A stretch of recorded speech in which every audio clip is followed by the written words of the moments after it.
I don't think the group has any form of getting past this magic. Good thing hopefully we never get locked in a room with a magic door. We're all fucked. Yeah, Matt, you go try to wake up Song. I'm sure she'll really appreciate that. Yeah, probably I'm not waking your ass up. You're useless too. I've gotten us out of so many sticky situations. Can you dispel a fucking door? No. Thank you. I'm gonna try to stream this. We'll see how that goes. Can you hear everyone else? Yeah? Awesome. That's awesome. If you feel like it. We can stream DnD now. That's cool.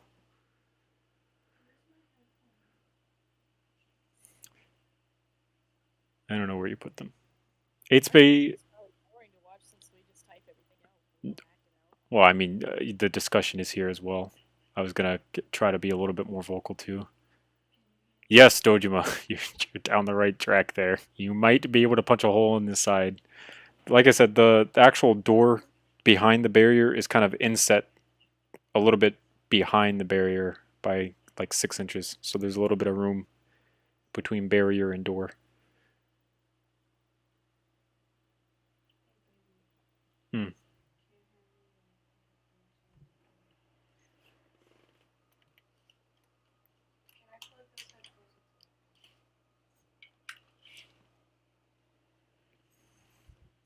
No.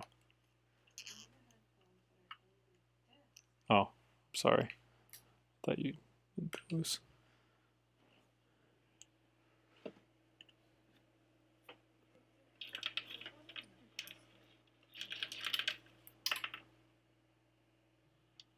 Oh, we have another charger. Neat. Yeah.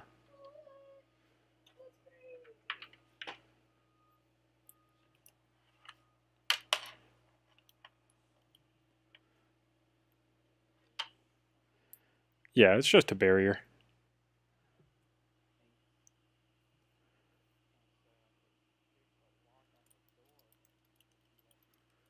Well, there probably isn't a lock on the actual door itself because there's a barrier over it. That might be potentially why there's a barrier over it.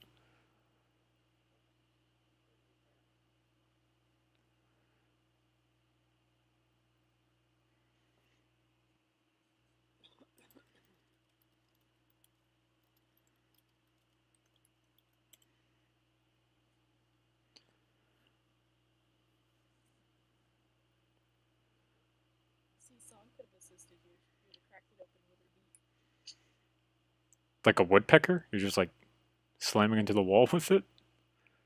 Why not? I mean, I guess. And technically speaking, if I could do wild shape again, Matt could use me as a battering ram. Okay. You're gonna punch a gnomed-sized hole, and I'm assuming it's gonna be somewhere beside the barrier so that Fox can crawl through it. Okay. Yeah. Okay. Obviously.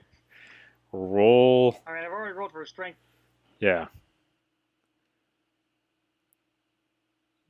Yeah, that's pretty good enough. Yeah, if Nick still had a wild shape, she could have turned into a bug or something and crawled in there. Nope, it's gonna be gnome-sized. Alright then. I'm sure the innkeeper will love this.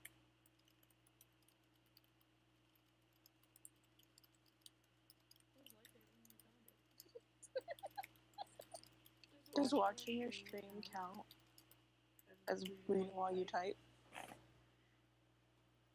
No, because you're not over my shoulder, so it's not going to bother me. So now you have this wonderful, like, 2-foot by 2-foot barrier, and beside it is a gnome-sized hole that fucking Nyx can just get inside of. She's going to be able to crack open the safe probably, in some way, shape, or form.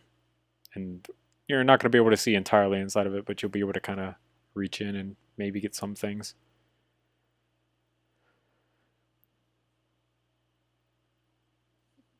Yeah, but when you say it's gnome size, does that mean I can just actually go all the way inside of it? The actual safe itself is not gnome sized, but the hole is. So you can stand like basically in the wall beside the barrier and the actual door to the safe itself. You could try to open it if you would like.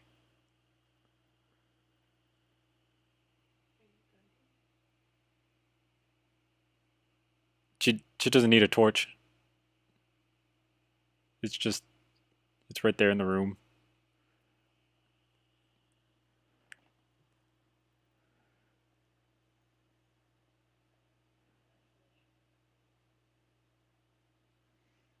Wait, so there is like it is open to the safe, right? The hole is open to the safe. You can touch the safe to see if it opens. The barrier is probably going to stop the safe from opening all the way, but you'll be able to crack it open a few inches to kind of see what's inside and maybe grab some things out of it.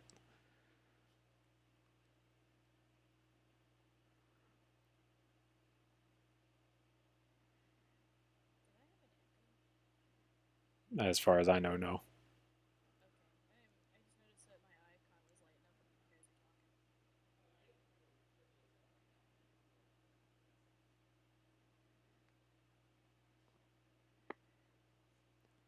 Okay. So you kind of look at the front of the safe, and there's a little bit of a handle on it, and you kind of grab it, you twist a little bit, and it just opens. The safe opens about 4 inches, and then the front of the safe touches the barrier, so it stops. So you've got a nice 4-inch crack that you can look through to inside of this 2-foot by 2-foot safe.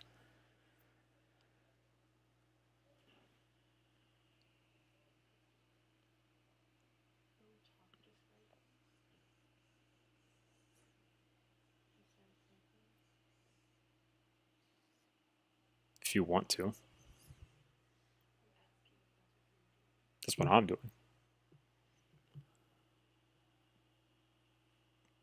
Can you hand me my soda?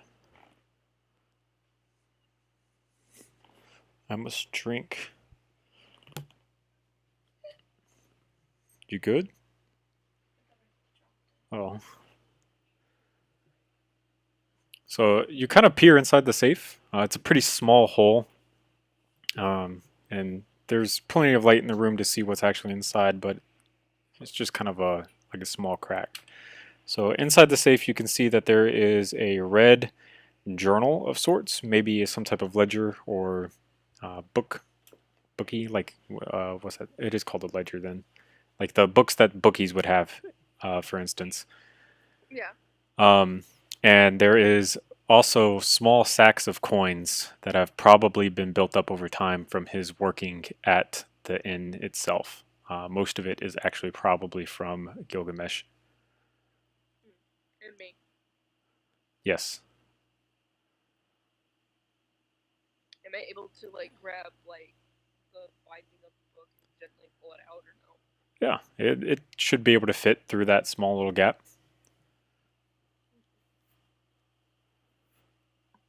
Nyx would try and slip her hand in and grab the binding and slowly pull it out. Okay, so it's easy enough. You kind of reach in, you grab the edge of the book. It's hardbound, which makes it even easier, thankfully. And you pull out this little small red book. It's about journal sized, and you can now open it as you so please. There's no lock or anything on it to really prevent you from doing so. Is there any like kind of feel for magic that I have towards it? No, it's just a book. The only magic that was really here to protect all of this was the barrier that you guys have circumvented by just smashing through the wall. Yeah, thanks, Dojima. I would open the journal and flip through the pages to see what's in it. Oh, one of our goddamn mages knew how to fucking dispel spells. We wouldn't be in this problem.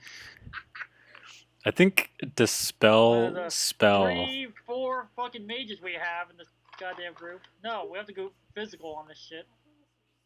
I want to say dispel spell is a higher level spell as well, so I probably did not consider you guys as level when doing this. Yeah. So you open this book and you start flipping through the pages, and you can see that it's part diary and part ledger. There are a whole bunch of notes and tables that have people's names written on them with various amounts of money attached to them. Would Fortuna be any of these names in the ledger? You make a perception check. If Nyx would hand you the book and you want to look through it, but currently Nyx is the one holding it. Actually, hold on.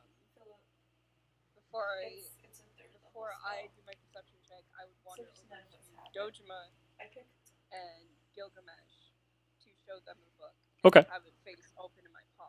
Okay. So you turn around and you're holding the book out for Gilgamesh and Dojima to see as well. So you'll have advantage on your perception check because you have 3 people now reading the book.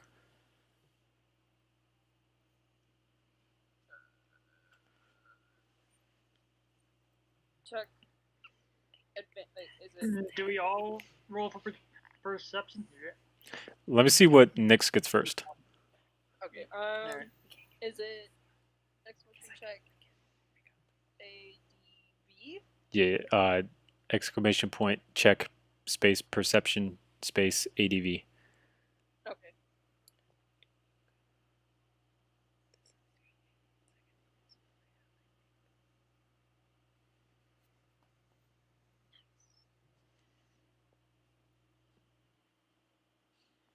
That was really nice. Okay. So there are a couple names that stick out to you. One of them is Kale, who, if you can recall, is the owner of the fortress. I'm sorry, not Kale. Lettuce, who is the owner of the fortress. And another name that sticks out to you is Goldeneye, who was the old pirate who has been squashed by the whale and is around. Fortuna is not a name listed in the book. I doubt Jerry was lending her money and getting money from her because Jerry's just kind of so low in the hierarchy of things. That does not rule out the possibility that she may be involved in his disappearance, of course, because it's Fortuna. Do you want to settle a bit? That's what these are. It's debt, right? He's in debt. This is not a. It's not a. Babe, the cord fell. I just watched it. It's not a debt book. It's a ledger. Like he's lending people money and they owe him. So it's just kale and lettuce. Lettuce and Goldeneye. Kale is not involved in that. I gotta remember my own goddamn characters.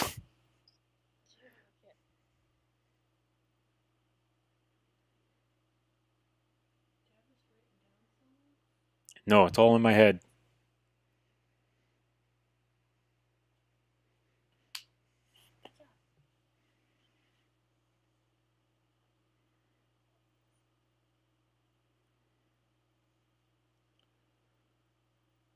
So, what's been gleaned from our wonderful book at this point is that Jerry has saved a lot of his money and then distributed it to people, various different sorts throughout the town who have needed it. And he's kind of like a, I'm gonna say loan shark, but he's probably not the type of person to go out and violently harass people for his money back.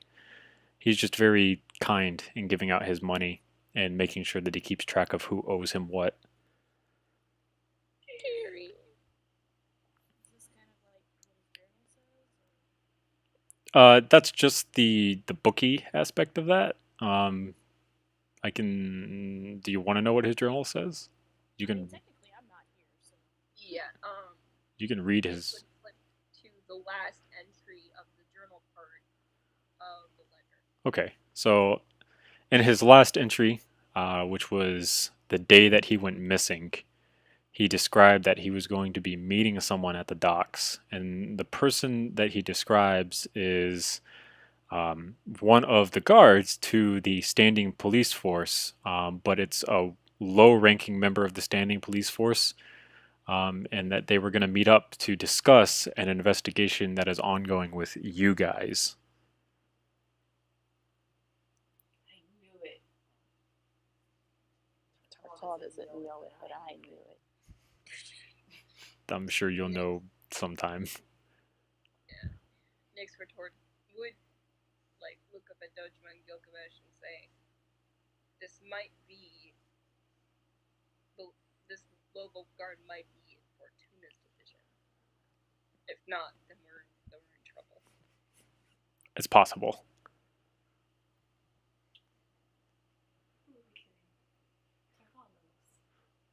You're dead ass asleep. You don't know anything right now. That's not what I'm talking about, dumbass. God, don't be so harsh. Maybe you should listen. For now, Nyx kept the ledger in her. Yeah, you're sleeping next to your cardboard cutout. Alright, you keep God, you keep the ledger. Oh my god. Are you gonna let me finish what I was saying now? Yes, you can finish what you were We saying. get to an area, we just set up Outspay in the corner, like, alright, make sure he's good. Alright. Anyway, Give him a little bit of food. what I was a little saying And we're like, okay, let's go to the next Tarkal section. said- Tarkal takes him, puts him underneath her arm, walks to the next section to set them up again. Tarkal had her suspicions that the siren is trying to conspire against them this whole time. That's why she doesn't trust these green stuff. Because literally her thing was they're trying to set us up for a fall if anything goes wrong with any of this stuff. Mm-hmm. That's what her thought process has been the whole time since she put it together as them being babysat by Dojima. Them not really wanting to help or showing interest at last minute when they realized they could potentially lose anything. They've been lying to them this entire time, and Tarkal's Dojima, we should probably repair the wall. I mean, you can try. It's a very strong try. I haven't rolled any insight because these are her own. Right, My repair the insight wall. would just confirm whether what I'm putting You don't get together some as super her glue and pick up all the splinters. I don't even.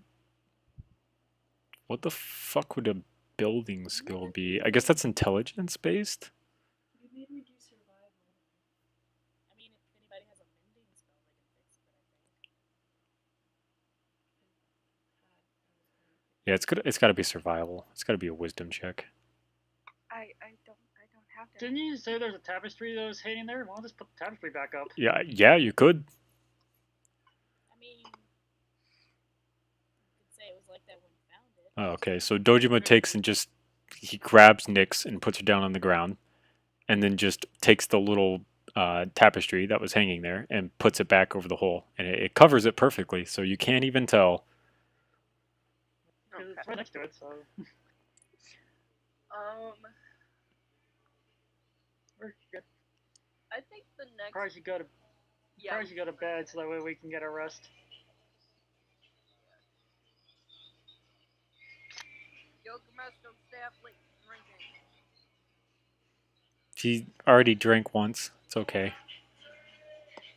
Last time you drank, you got in bed with a lizard woman. That was a long time ago, to be fair. I know. The last time he drank, he got lost in the middle of the fucking town. That's true. That was like yesterday.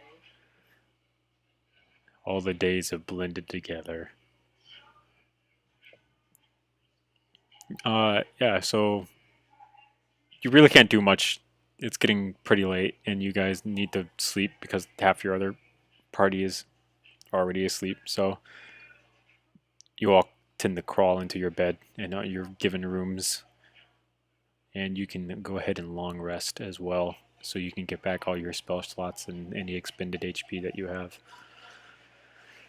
Nyx is definitely going to be happy that she can wild shape again. That's for sure. Oh yes, I am very happy I get to wild shape again. Could have helped. You could have been a lot smaller thing and actually walked inside the safe, maybe there was something else. Probably not, but it would just been, you know, more helpful.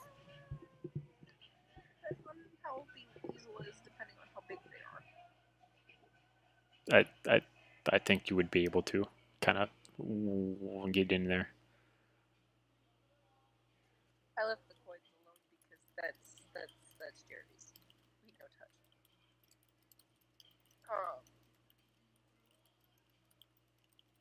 What's for breakfast? There's any breakfast. You guys might hear my dog in a few seconds. I'm sorry if you do. I'm mute. The breakfast is always exciting. What are you gonna come up with today, buddy?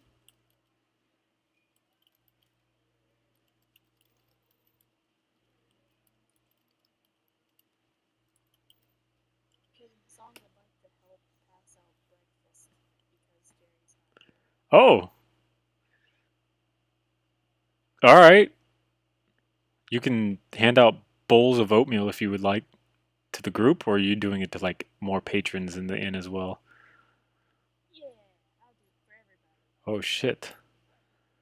It's not your store, so Is it a performance check? So that'd be a performance check.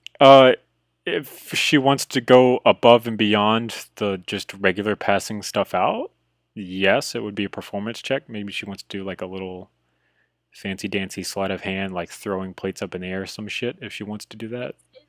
I'm dancing around with the platter of food, and I'm just like trying to impress the people as I'm passing it out. Okay, roll a performance check. There is no possibility of failure. It is just to see how well you do.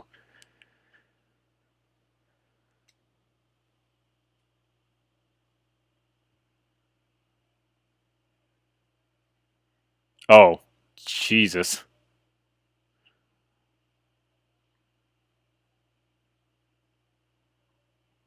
So you're just grabbing oatmeal as it comes out the kitchen from the chef that you guys have kind of gotten to know a little bit. You are fucking walking around these tables, doing little flips and shit, holding bowls of oatmeal. You are really brightening the mood for all the patrons who got some bland ass oatmeal this morning because Jerry isn't around. You're doing great, Moogle. You might actually get a couple tips, in fact. The question is how much tips you get. Okay, you got 14 gold pieces from people who have been tipping you as you've come. Gold? Yeah, 14 gold pieces. She's doing a fantastic fucking job. Jerry could never. Dojima, you brew some coffee from your stash. Kenyana, what was the exchange rate? You need about 1 tablespoon. For a cup? Yeah. Okay. How much cups are in a pound? There was 75 tablespoons. So there's 74 left. So I'm sorry, I was only making 1 cup. you have 74 cups left out of that 1 pound, Dojima. Okay. You have a lot of coffee, man. I'll be fine.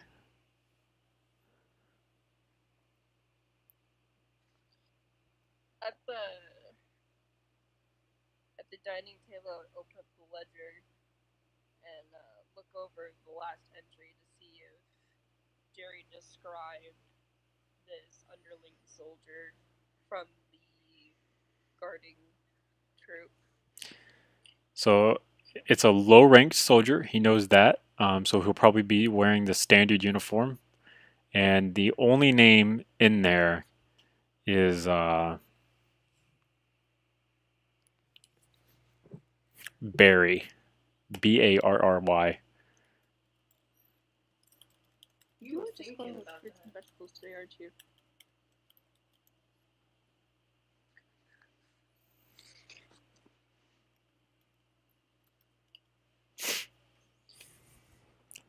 I've had to think for a while now because I'm running out of names.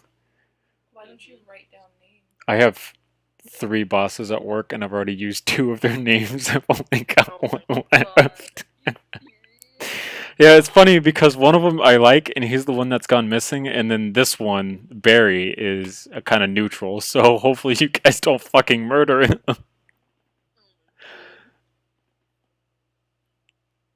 What are you gonna tell him at work? Oh yeah, I'm sorry, my DnD murdered you.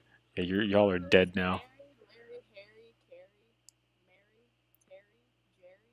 We already got Jerry though. Gary. Yeah. Did you say Larry? I missed that one. I did Of say like Larry. random name generators. That does help. Yeah. There's a I whole flip list. over the one page after that to see if there's anything else written after that.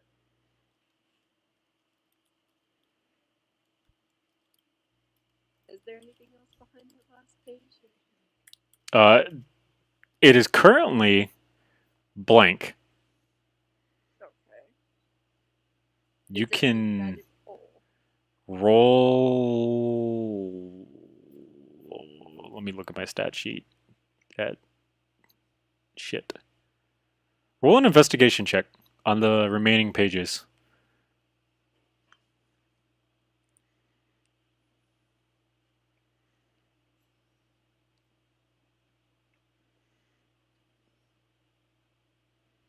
No, that's not spelling.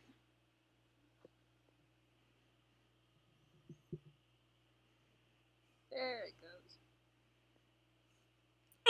Wow. That was a Song hard is one. now glaring at Dojima, wishing that she could have some coffee too, but at the same time, she's too stubborn to even bother attempting to ask. Bad roll. I want to roll again, but I gotta stick with it. Unless you want me to roll again. Depending on how you react, I will take over probably.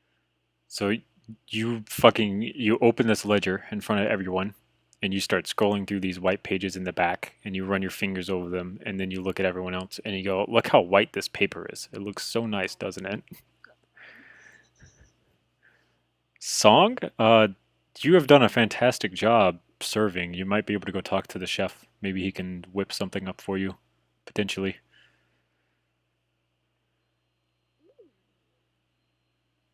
Song walks into the kitchen. Oh yeah, okay. You walk in. The chef is sitting there. He's getting ready to clean up this giant pot that he used to cook all the oatmeal with. And she looks up at the chef, and she holds out a bowl and says, "Nani!" Kind of looks back at you. What? You heard her. Do you want more oatmeal? Yes. Okay, so he takes the remaining batch of oatmeal that he has in his wonderful. What the fuck would they use as Tupperware back then? They would. His equivalent to Tupperware, where he's placed this to go into cold storage, and he gets a scoop Cold storage oatmeal. and he puts it into your bowl.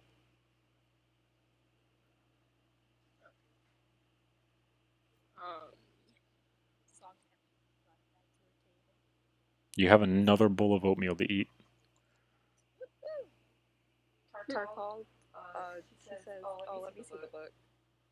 I Nim think would I'll- lean over the table because she's only 3 feet tall, and lean over the table, reaching to Tarkal, and like as the book is like holding on, she's holding on to it by like the binding of the corner, and she's like, "Here, take a look at it. Maybe you can get some better use out of it than me." Meet her halfway at least. Like, god dang, you're just gonna make her reach all the way across the table? I will legit jump into her oatmeal and say, "Here, take it." Well, I don't know when you want me to hand it, so she was just asking. Tarkal grabs the book now that it's offered. I would walk around the table. Roll a perception check. I'm sorry, investigation check. Because you were investigating. Song, this cup of coffee comes sliding to you, but it came from Dojima, so you're a little apprehensive about drinking it because you still fucking hate him. I didn't do too Really, bad, but really it gives was that coffee sword related. check out. You take the cup of coffee and scoop towards Barry and like give him this evil glare, but I don't let him see me. I'm sipping coffee. Like under your beak, you kind of like put it off to the side, and you're just trying to drink it in quiet as you evilly glare at him.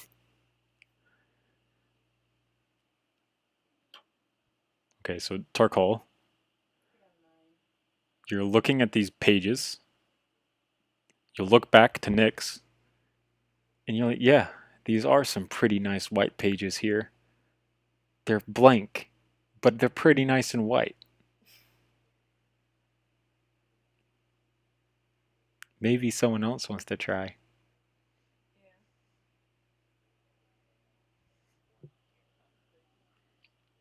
There are. Trying to figure out if there's something else on the pages besides it just being fucking Join on white. how white these pages are. Yeah. That's my bad. My fucking nat 1 bullshit. With my own dice. Where'd you guys even find this book?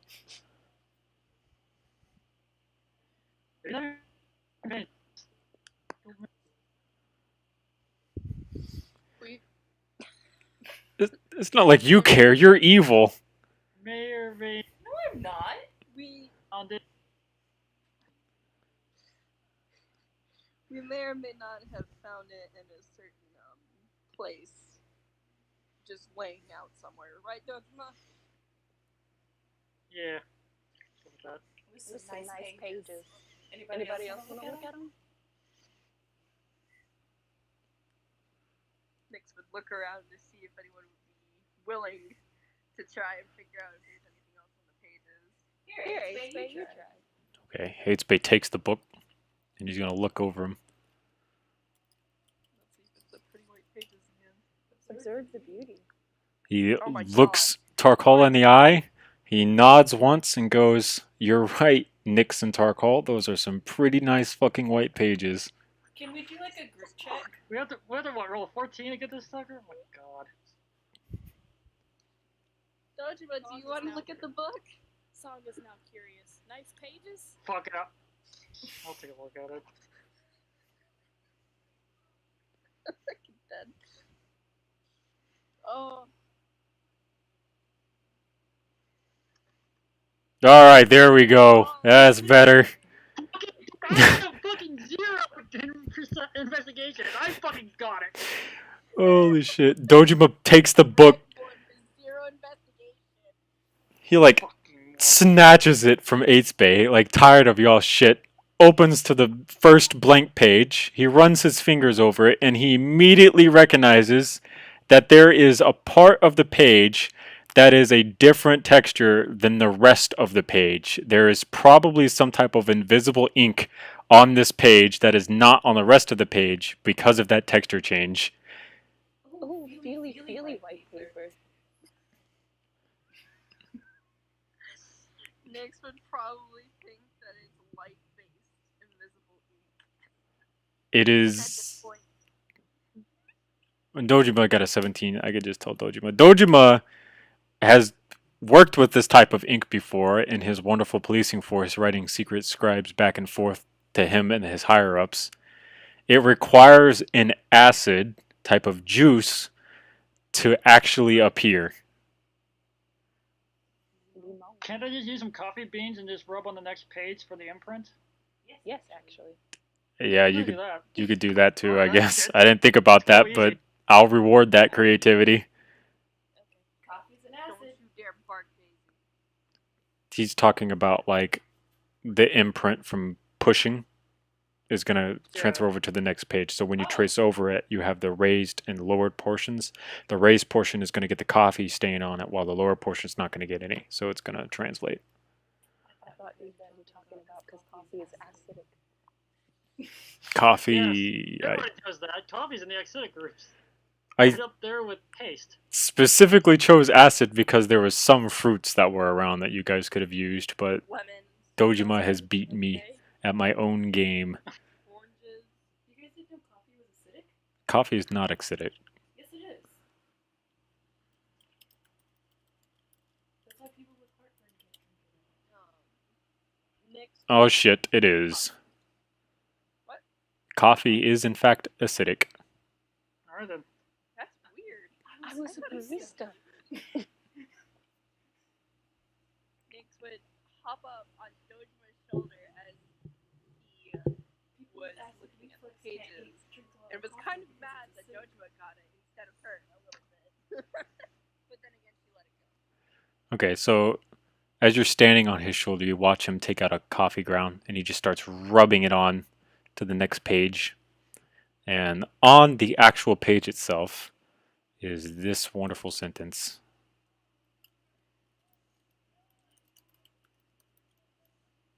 Coffee fix everything.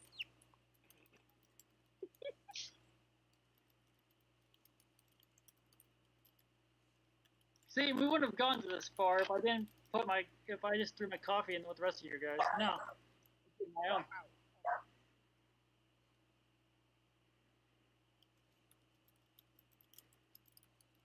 Calm down there, Woody Woodpeck.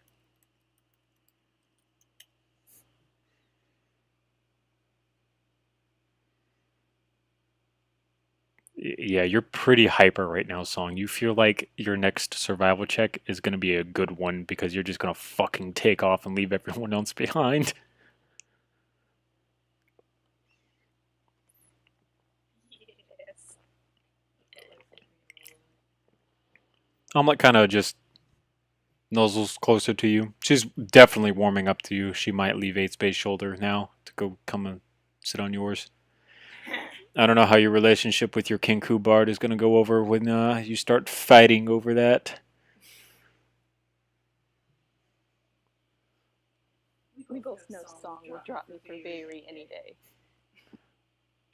Hell yeah. I can't answer yes or no to that. Extra pie.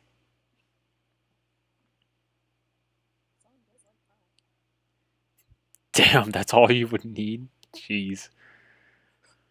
Song would need less. That's at least what he's been told. Real life too. Because it's quite possible that Barry was lying to him about what they were going to be doing. He could be whispering sweet nothings in his ear and then potentially turn against him, or he could have been being completely honest.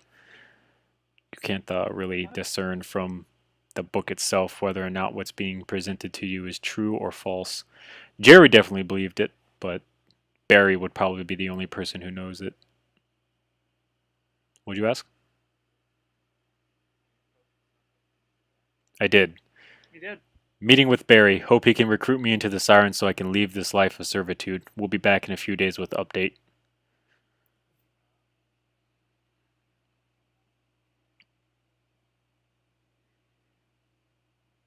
Well, it's only been one day. Not that I trust the Siren, but what if he does come back in the next couple days? Y'all are going to look super stupid. Jerry, go home. I will point out, though, there is an ongoing investigation into his disappearance by the Sirens, by the standing police. Oh yeah, I forgot about that. So, That was a human error. Not showing back up in a couple days. Sus. he might. I mean, shit, you guys can sit here for 2 days if you really want and just wait. Was that 8 Spay reminding me that? That was God reminding you that. Like something just clicked in your brain and was like, oh yeah, the sleep is kind of wearing off. I just remembered that we had a whole ass big ordeal in this meeting where they discussed the fact that they were actively looking for him because he, according to them, disappeared to a whale.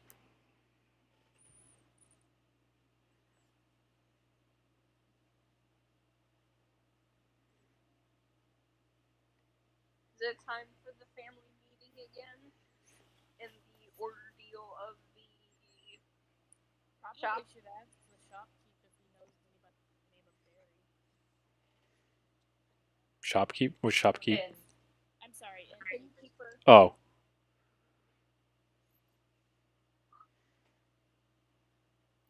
Sorry about the marking of earlier. There was a human walking by. It's Easy one for us. fine. let's see what Dojima says I first. was not expecting her to be that loud. I thought she was just gonna whine.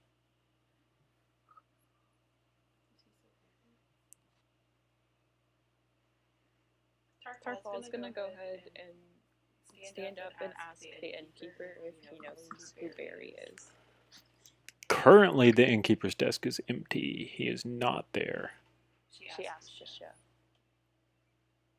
About if he knows someone named Barry. Shouldn't there be like a bell on the innkeeper's desk so you can ring? probably. Plus, the chef is probably gonna have a closer relationship to Jerry than the innkeeper is, since they work so closely together. The chef kind of Sure, turns man. around when you walk through the door. Do you want more oatmeal too? Not this time. Were you close to Jerry? A little bit. He's been a good, faithful companion of mine. Did you know about a guy named Barry by any chance? Doesn't ring a bell with me. You never talked about him or anything? No, that's a new name for me. He's talked about a lot of people, but Barry isn't one of them. Well, thanks for taking care of our little songbird. Bye. Bye. Fucking weird people. No, he loves it. You could take his job. I'm pretty sure I've intimidated him a couple times. A little bit, because most people aren't used to kinkus.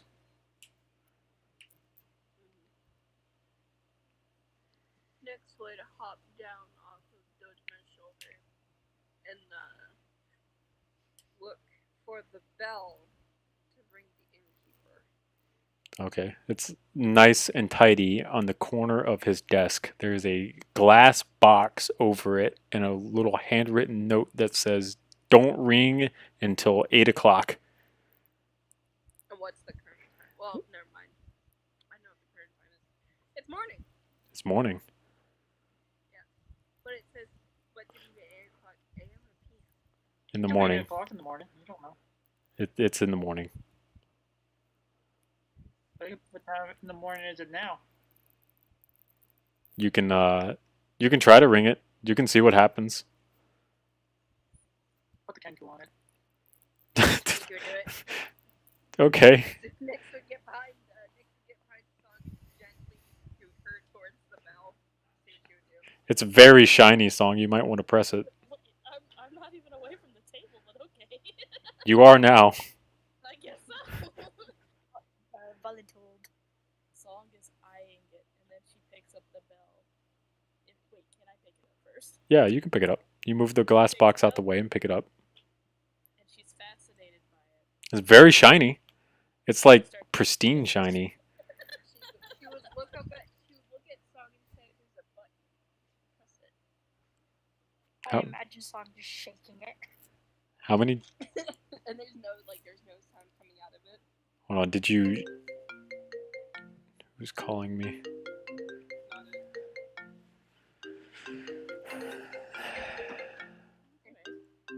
Song is actively shaking the bell right now.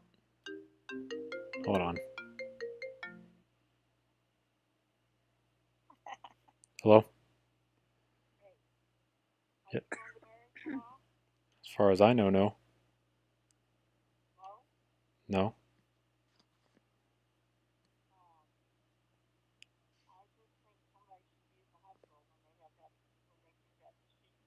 I don't think they're going to do the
Hospital.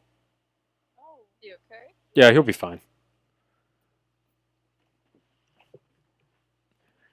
So you're shaking, or you? Okay. Yeah, you just start fucking shaking it like back and forth. It makes a really pleasant sound. It might come in handy as a musical instrument. You are not proficient in playing it, but you could keep it if you felt like it. All of a sudden, from behind you guys, where the staircase that leads to the second floor is, that leads up to your rooms, comes this bounding gnome, skipping steps at a time. And he comes running over and he grabs the bell out of your hand and slams it down on the desk and looks at you and goes, "Can't you read the damn sign? It says doesn't ring until 8 o'clock." That's human. Would look at innkeeper and say, "I'm sorry, sir, but this is kind of urgent. We need to speak to you about Jerry." What about him? He's been missing. Yes, he's been missing, but we may have found some new things to help look for him. Go on. Have you ever heard of someone named Barry? Has he talked about someone named Barry? Oh, you mean that oh man, what that one guard? Yeah, I think he works for the police force. Has he come by for drinks with Jerry, or is Jerry not allowed to drink with the customers? Oh, well, Jerry certainly can't drink with the customers, never on the job. But I have not seen this guard around here before. Usually he's working a stint on the docks. He's like a customs officer, if you will. I see.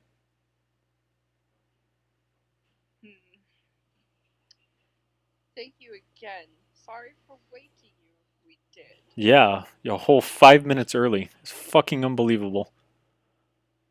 Well, Nix would slip 3 pieces of gold to the innkeeper and said, "Sorry for the inconvenience." Oh, none. It's been completely forgotten about. You guys have a fantastic day.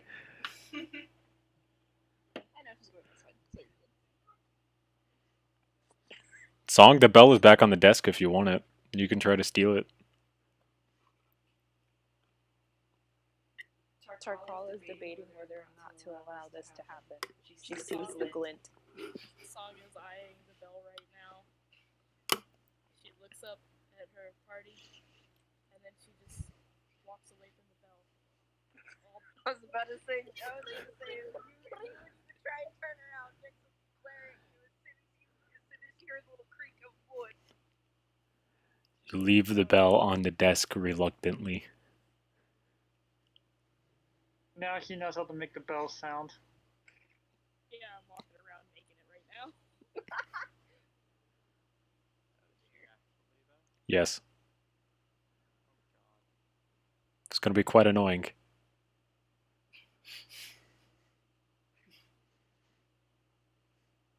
Nix would walk away from the innkeeper and said, "Thank you again." He kind of bows a little bit, looking at the 3 gold pieces like, hell yeah, I got paid. Nix would walk back to everybody and said, "Well, the innkeeper had some news. He did come around here a few times to talk to Jerry."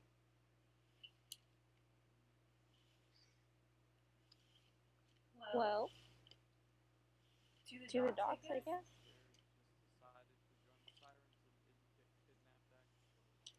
Potentially. I think he's been kidnapped either by the Tea Party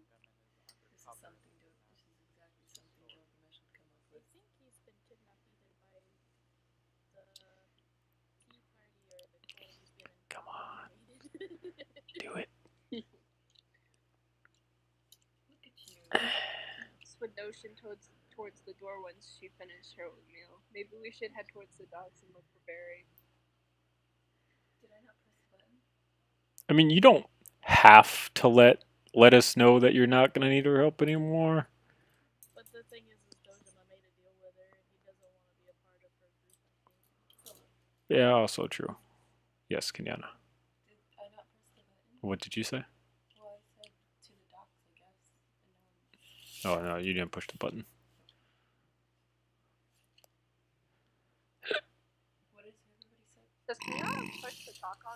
Yes. I see. Makes sense. A little bit. Yes.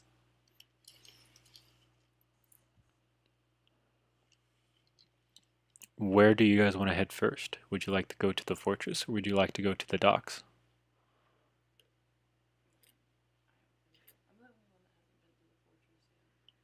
Really? You haven't been yet?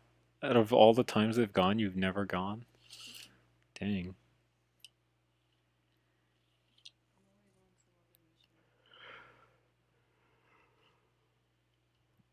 The fortress is on the way to the docks, isn't it? If you're going north, it is not on the way to the southern docks.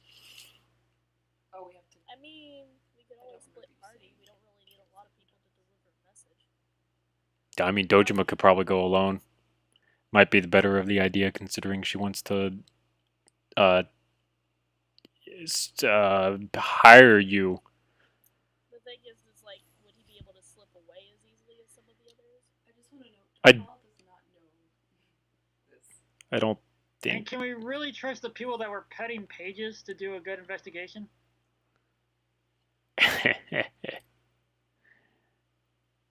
Yeah, you might want to go as an entire group. Might not. I don't know. I think I spoke about this earlier. I'm willing to go with Gilgamesh. I can get in easily, and Gilgamesh can sweet talk her.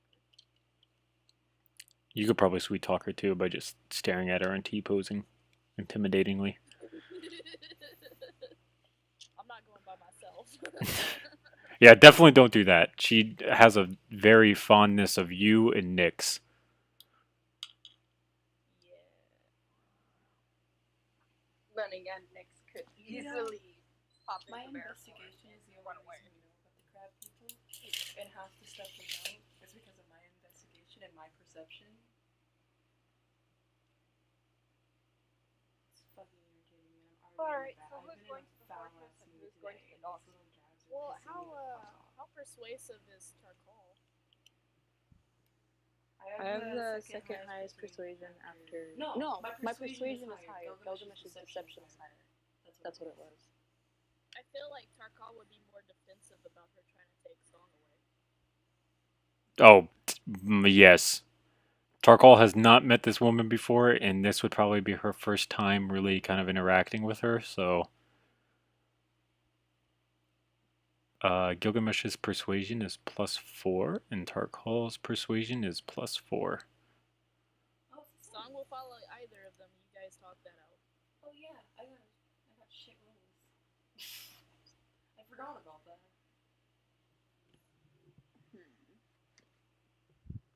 Those are the shittiest rolls I've ever gotten for a character. Fun fact. So, who wants to go, like... Jesus. I mean, third time's the charm. You might get by her guards this time. I mean, very probably not, because she actively did break out. She's probably wanted. Tarkal kind of wants to go to the fortress because she's the only person that hasn't gone. And And I think 8 space, because 8 space usually with her.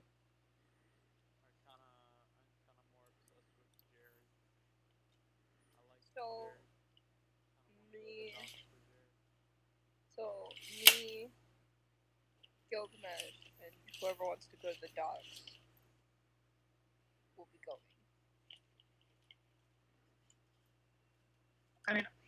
I mean, I should probably go to Doc since, I'm working with the Sirens. He'll probably, Feel more I think comfortable Barry around should definitely go to the docks and not the fortress, considering the fact that we had to break her out of the fortress last time. Yeah. Well, considering Song had to go invisible and break her out. I mean, Song was already invisible when it happened, so... That's what I'm saying. So are we gonna do Song, Tarkal, maybe 8 spade, and then everybody else to the dock? That'd probably be a good idea. Does 8 spade have to follow, or is he gonna do his own thing?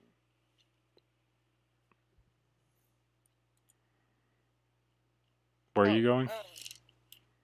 I'm going to the fortress. He can go to the fortress too. It's no big deal.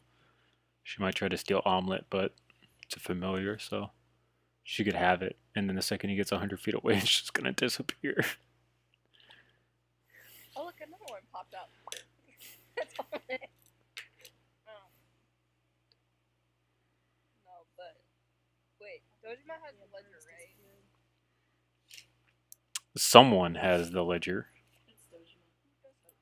Dojima. Dojima has it. Yeah, he was the last person to have it because he translated the last page. Yeah, I have it because I was able to, pass the investigation check. Alright, for right now, you can hold on to it in the bag. We should be able to get to the south block, right? Then probably later, I'll see if I can manage to dig up some dirt on the people who owe Jerry money. There are a couple people who currently the notable names that owe him money are Lettuce and GoldenEye. Everyone else seemed kind of like low-key commoners. Next would go over to our call and tell her about the money that he owes Jerry. And how much money is it? The Lettuce owes or GoldenEye? Lettuce. She owes a whopping 2,000 gold pieces. Next would notion that it's over at least 3 digits. It goes into the 4 digits. And she would write down the note of how much she owes and hand it to Dark Call as a note. Did you get a note with how much Lettuce owes this Jerry? Alright, ask her about it. See if she has some more information. Make her sweat under the collar a little bit. Can I press the button? She owes Jerry money, and it's a lot of money. It's a card in your hand, but don't lead with that. I'm not going to leave with it. Like, save it as like a trump card. Yeah. Technically, she could have made him disappear, since he owes her money. Best way to, not have to owe someone money is, get rid of your debt collector. Didn't think about that, but not a bad idea.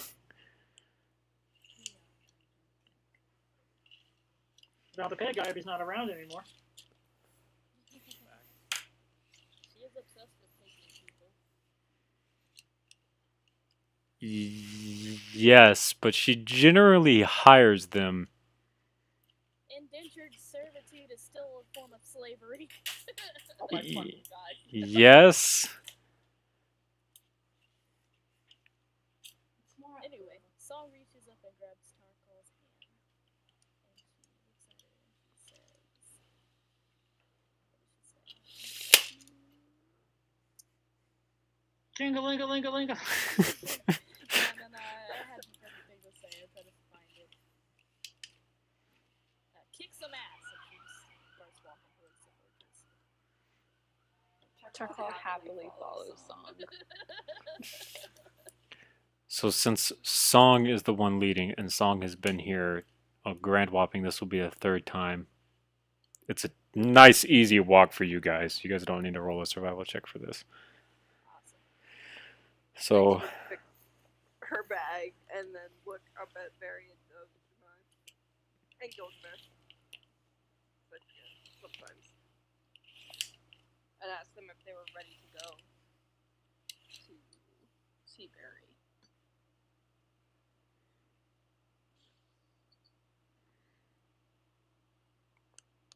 Is Barry alive? Oh, what up? Okay. Yeah. Let's head to the docks. okay. So this is another place that you guys have frequented quite a fucking bit. So this is, again, one of those nice, easy jogs in the morning for you guys to get there without any incidents happening.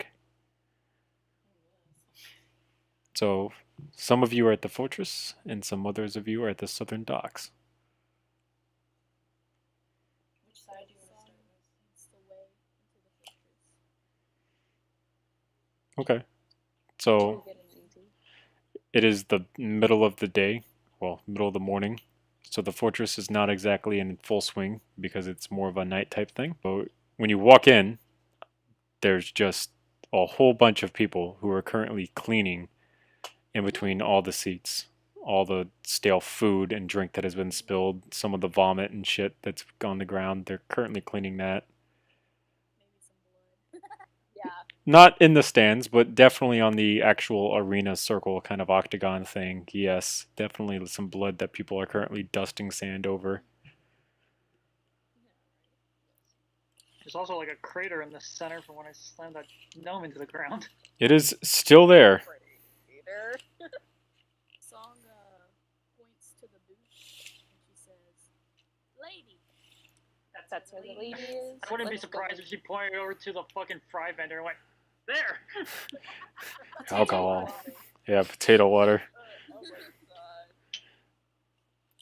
So there are 2 guards still standing outside of her booth, even though it is the middle of the fucking morning.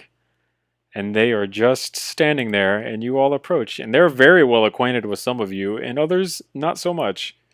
Am I strong enough to hold Song like a baby? In your arms? I'm only 3 foot, 3.5 foot, so let's see how much I weigh. Yeah. For a couple minutes. I weigh 70 pounds, so. Yeah, I can hold the kid. Oh my god, I weigh less than Song. I Pick up Song like she's a baby. But not like Okay. a baby, like a toddler, like a kid. When you carry a kid on your hip. Okay. And I look at them and I say, she's She's looking for the lady. They look at you, and then they look at Song, and then look back at you, and they go, she's not here right now. She's at home sleeping because it's the fucking morning. What time does she usually get here? Oh, like 5, 6 o'clock at night. Tarkal takes a second to think about it. She looks at them again. Is she a morning person? Is this how she finds out? I mean, you could always leave a note. But Kalen's Song lettuce are a couple. Opens up her map and she, like, kind of offers a pin to them and holds it out. She wants you to show us where her house is. Oh. We're just kind of low-level people. We really don't know where her home is. She's kind of really high-end, like, royalty around these parts. So us kind of like peasant folk don't have privilege to that type of information. Where do the rich people live? I mean, there's the rich district in the northern harbor. It's on the actual sea. We have a boat. Song is in the way. I mean, I wouldn't actively tell that to the 2 guards. I'm not going to. Okay. Well, show us where that is. You already know where the northern harbor is. It's on the map. But where's the rich people? Oh, and the northern harbor. That's on the north part of the northern harbor. I confirm that it's just a little bit further than that. Yes. We'll work with it. Ready, Song? Yes. She's still pretty buzzed from the coffee, I assume. Oh yeah, you are definitely fucking buzzed from the coffee. It's gonna last most of the day. Tarkal is the gremlin. I mean, you're literally 3 foot. I'm pretty sure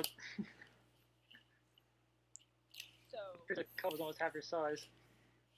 Nick, Dojima, Gilgamesh, and Very would head to the docks Do we have to do and check? they would look around for the contraband siren group that checks for it. Okay, you're looking for the Check post. customs officials. Yeah, the customs officials. Okay, so for the southern dock, there's a kind of watchtower looking building. It's only like two stories tall, and it flies the same kind of royal purple banners that you saw in the headquarters of the Sirens building before it was destroyed. That would be a good starting place to potentially find out where the customs officials are.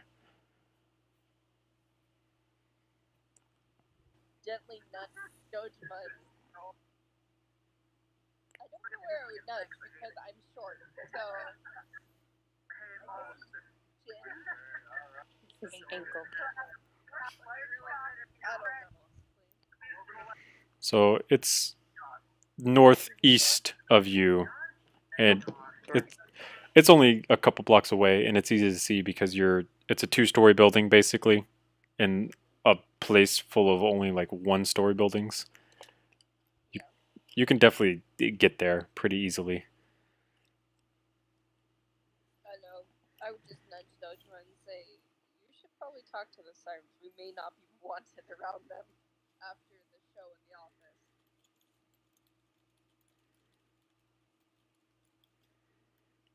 Yeah. I lead the way to the tower, I guess. Okay. It's just a couple blocks away, like I said. It's an easy tower to find, and it is currently manned by 3 guards. One of them at the top of the watchtower, just kind of looking around.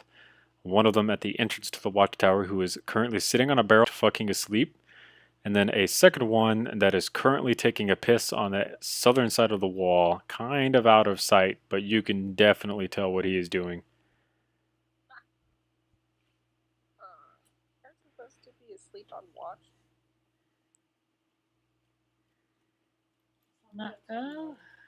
Not really. Do you think you should maybe wake him up? That's why I said I released the gremlin. Yeah. He might. Let's ask him around. I just Walk up to a sleeping guy and punch the wall next to his head to wake him. Jesus. Don't wake him.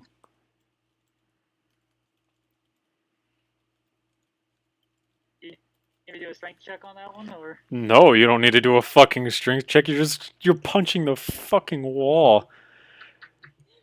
Ice fist, and you punch right beside the wall. The whole fucking tower shakes. The guy at the top of the tower like looks over the edge down at you and is like, "Jesus Christ, man, don't fucking hit the tower." And the guy who is currently sitting on the barrel shakes awake, falls over down on his side, trying to clutch to his sword, kind of frantically squirming around on the ground, thinking that he's being attacked. And he looks up at you. Wait, does Dojima rank higher than the other sirens there? No. I'm technically working straight for the boss. So. No. Technically, but they don't know me because I'm technically a hired gun, more or less, not really a member of the Sirens. So the main boss knows who I am, but the low-level people really don't.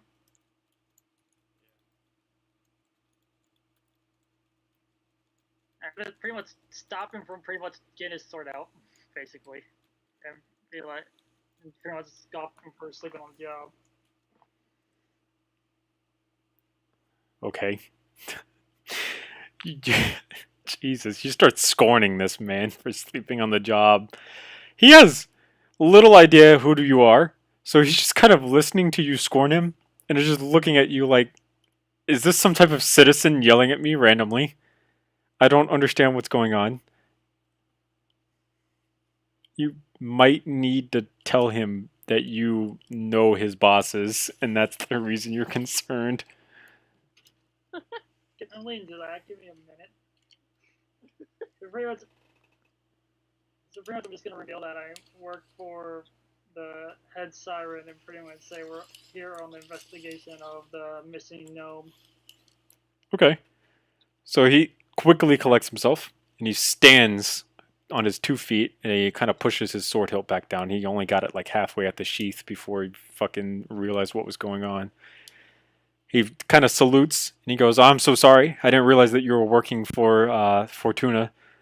Can I do anything for you? Is there anything that I can help you with, since you're here on investigation about the..."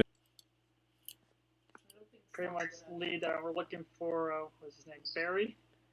Oh, Barry? Name. Oh, you mean the customs official? Yeah. He's on duty right now, actually. He should be out kind of on the docks looking through some of the boats that I've been importing things recently.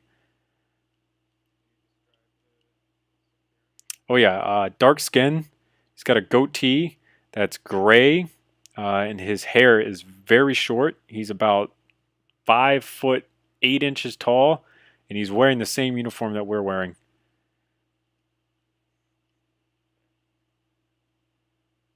Pretty much thank him and tell him to keep an eye out. That, you know, staying asleep, you know, that's how the rebels get by. Yeah, yeah. We'll try to not do that again in the future. It's just a long night, you know, watching docs. It's kind of boring out here because usually shit doesn't happen. Probably what can happen.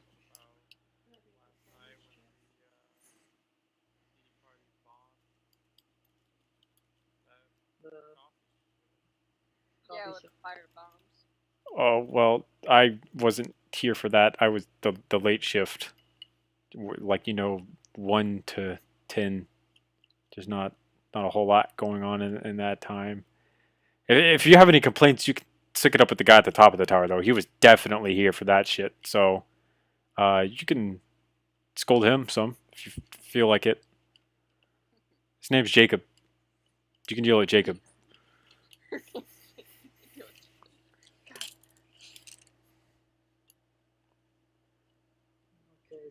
So we can go up and talk to him about the situation last night with the fire, or we can head up to the docks right now and go talk to the other guy. Holy shit, you're actually gonna walk up there and scold Jacob? No, I just wanted information on the fire situation. Oh. More information. Yeah, he might potentially have more information considering he was on watch. Yeah, he might know more after we left, since, you know, we pretty much were just there to put the fire out, and then we just took some coffee and left. Might be able to give us some more insight on what happened after we left, or if anything. Potentially. I'll leave it up to the other what they want to do first.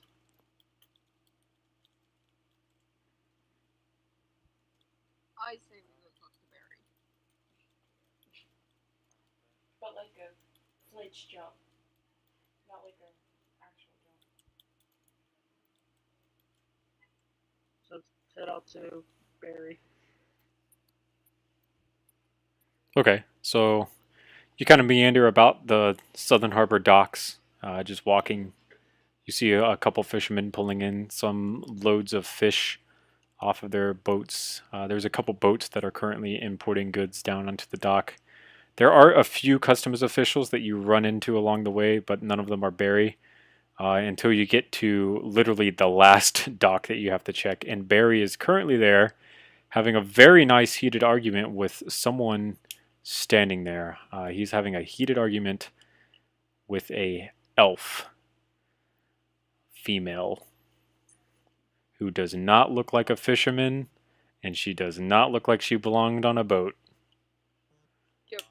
She is currently wearing a whole bunch of rags, so you can't really tell. Next, wait, nudge. What's the thing?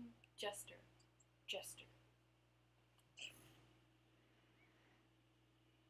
Nix, what'd you say? I said I would nudge Gilgamesh. If he feels like it, yeah. I mean, you just kind of slide into the middle of this official police business from the sounds of it.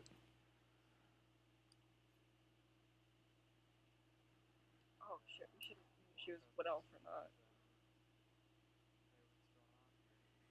not. Oh, well, your kind here, elf, is giving me trouble about being stowed away on one of these import boats. She was clearly not a part of the manifest. She did not belong on that boat. She thinks that she's going to get away with it.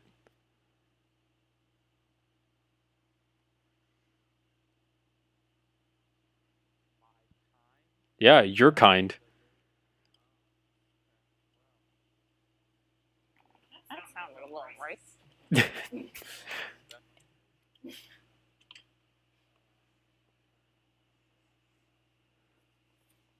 I mean, there are other members of the party who could react in your stead if you don't know how to.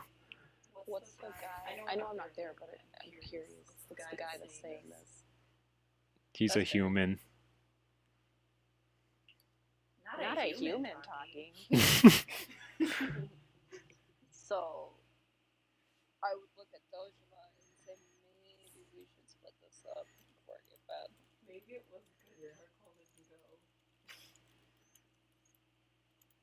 Pretty much.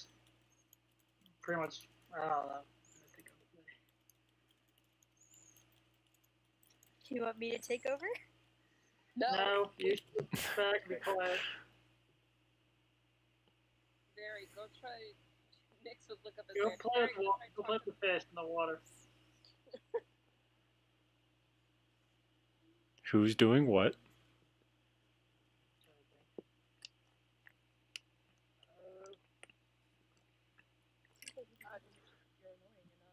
Probably walk up to him and tell him that he should just take the woman into custom in, so they can question her about why she's pretty much aboard the ship. So he kind of leans in very close to you, whispering so she doesn't hear this, and he goes, I really don't want to touch this fucking elf because she's disgusting, so I'm waiting on backup to get here. I lean down to him, pretty much take my pointer finger, poke him right in the chest, and go, "You do your damn job, and otherwise you're gonna have to have a talk with your boss." I don't think you know my boss.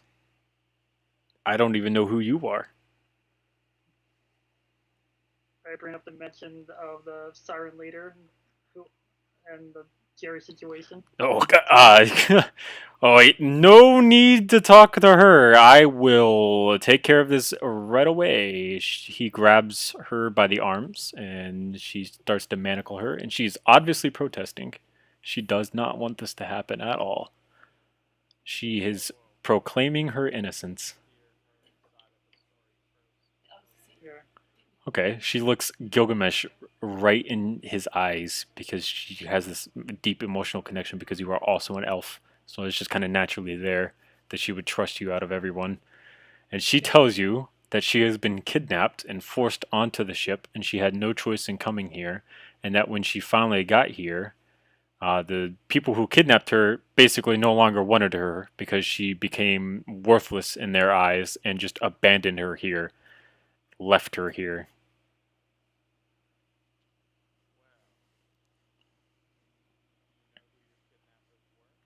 Oh, of course. She has them memorized in her face. She could point them out to you right now as they are a couple docks over.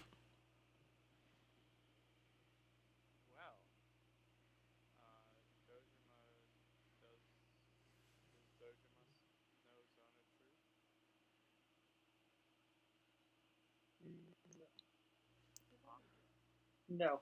You can roll an insight check. Don't forget Dojima has high intimidation. I thought he knew some of the truth.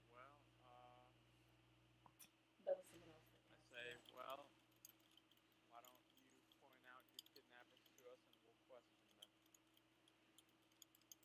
them. Okay, so she points a couple docks over. You can see there's about a group of 5 human males who are currently unloading a whole bunch of crates off of a ship. Are we allowed to find the boat without rolling? Nix would look up at Barry and ask, "Did you check those boxes?" Well, I checked one of the boxes. One of the boxes had exactly what was supposed to be in it, so I just assumed that all the other boxes had everything that they were supposed to have in it. And you would assume the rest have that? Yeah. No one tries to smuggle anything past Aquarian guards. I look at her skeptically and go, "You really need to start doing your job better." I check every once in a while to make sure that all the manifest is correct, but usually if one crate's right, all the rest are correct. Have you ever stopped to consider that they're just showing you the one crate that is correct and all the other crates are not correct? Well, I'm the one who chooses the crate, so unless they know which one I'm going to choose, then how do they know that I'm going to choose that one? These smugglers aren't the stupid kind. They know what they're doing. They're gonna hide what they're actually trying to get in. deep inside them in the shipment, not right on the front where you can see it. So the front is always going to look like what's going to be there. The rest is going to be what they're actually trying to sneak in. And most likely what they're trying to sneak in is people like this girl. Well, I'm gonna arrest her regardless because she's not supposed to be here. You're going to take her in the You're going to take her in custody and keep her protected so she can get home. Before she gets taken into custody, because she may not need to, we're going to question the apparent kidnappers of hers. Because if she wasn't even kidnapped, then she has no reason to be in custody.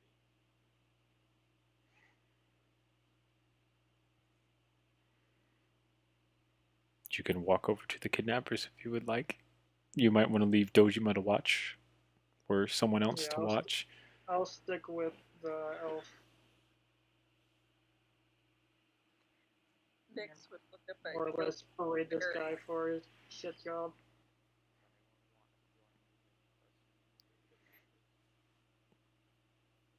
Very might want to go. Wink, wink, nudge, nudge. Alright.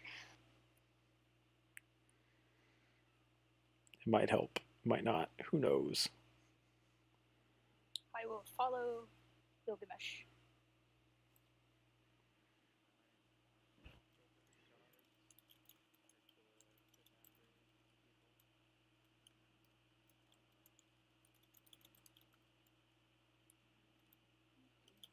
If you're gonna be like that.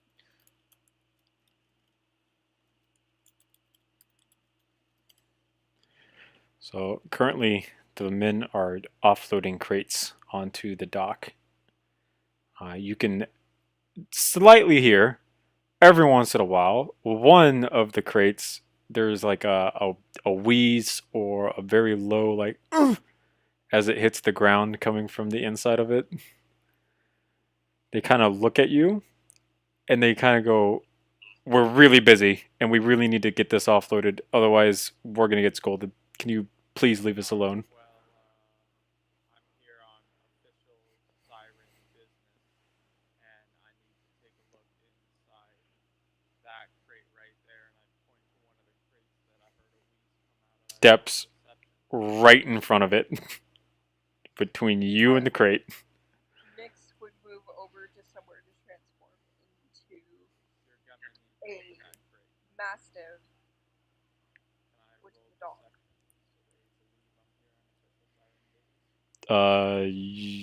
You're technically lying, but not at the, roll persuasion instead, because you're technically not lying because you have Matt with you. You can. Well, Matt's on siren business. I am not. Yeah, go ahead. I'll allow it. Why I worded it that way. Yeah, because technically I was hired to deal with the cult situation. That's what the sirens pretty much have me. Wow, rolled real low. You rolled low? I rolled real low. You dressed like that on official siren duty? Get the fuck out of here. You don't need to check inside of our crates. These are our crates. How do we know you're not one of them rebellion little motherfuckers trying to steal our shit? And yes, fucks, I did. You did. You heard me transform into a mastiff, right? Yes, a doggo. Time to go for some intimidation. That guy over there, and I point towards Barry. He's the customs official, and he'll check this crate. He's already checked our crate and signed off on the manifest. His signature is right here, and he grabs this piece of paper.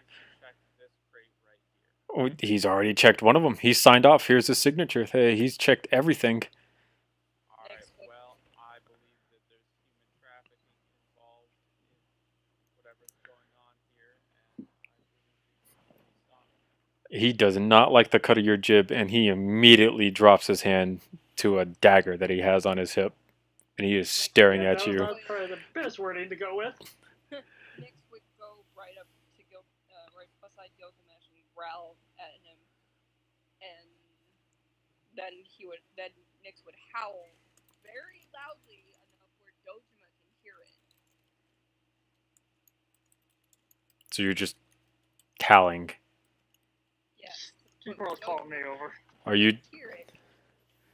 okay? So Dojima, this mastiff that is standing on the dock that was not there a moment ago, has just howled very loudly. I sit there and go, what the hell? And I go, pretty much tell Barry to stay here with her and do not move as I head over to the location to figure out what the hell's going on. Okay, so you walk over and you kind of can see that Gilgamesh has just said something not exactly the best of things, and that the situation is starting to get a little bit more tense as this person has now dropped his hand to his dagger, about ready to draw it on Gilgamesh. I wouldn't advise that. Why not? I think we could take you. I step up behind Gilgamesh and go, because he's not alone. 2 against 5. I don't think that's a bad fucking odd. Nyx would slowly lower her body down as she's a dog and growl like she's about to lunge forward. 3 against 5. I still like those odds. Not bad odds. Alright, Barry's gonna start cracking some knuckles. Oh yeah, I totally forgot about Very. Fuck, 4 against 5. It's looking a little sketch, but I think we could still take you guys. Your funeral, you could just fess up to the crimes, cut a deal, and get a softer sentence, or you could die right here, right now. I've done nothing wrong. This customs official has his signature signed off and everything. If anything, you're doing it wrong. You'll prove that another crate being opened won't be any harm. If you are truly innocent, then there's no issue opening another crate, is there? Okay. If you've done nothing wrong, you wouldn't be so quick to jump to your knife. So he kind of nods to one of the other men who opens a crate and he pulls out a giant sack of bread and he tosses you one of the loaves and he sees, see? Not the crate I said this crate right here, and I point to the one that I heard wheezing come out of. Nyx would start pawing at that crate, the exact crate Gilgamesh was at. Or, so he goes, fine, and he draws his dagger and he shoves it underneath the crate lid and he opens it, and on top is a whole bunch of bread, and he throws some more bread to you and says, see? It's nothing but fucking bread.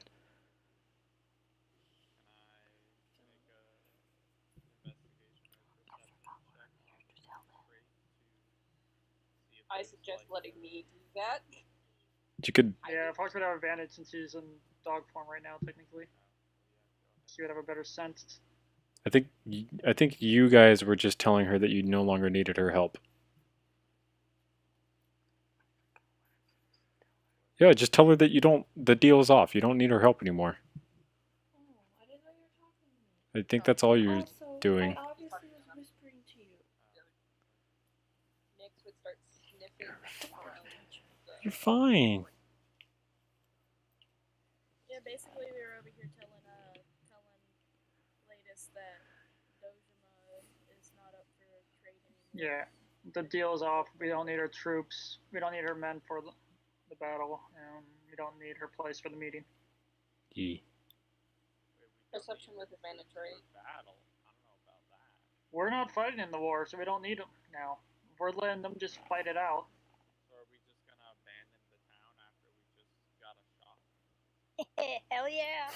Jesus. At least one of you thinks so. We're not abandoning it. We're gonna be taking pot shots at the end of the fight. Well, it'd still probably be wise to have the arena fighters fight off the crap.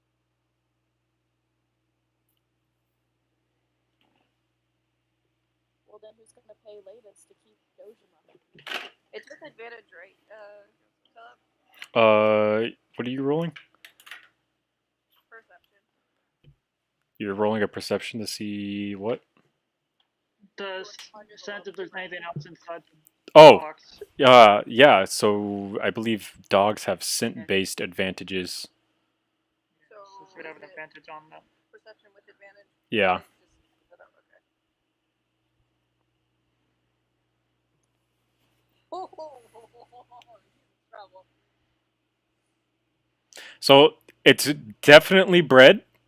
It's like a top layer of bread, and then underneath the scent of bread is a scent of gnome. It's a scent that you're pretty fucking familiar with, considering you're a gnome. Nyx would start heavily barking at the crate and then she would look at the band and growl heavily. Forward towards the crate, be like, and go to start reaching into the crate. Okay. He's pretty fucking nervously sweating right now.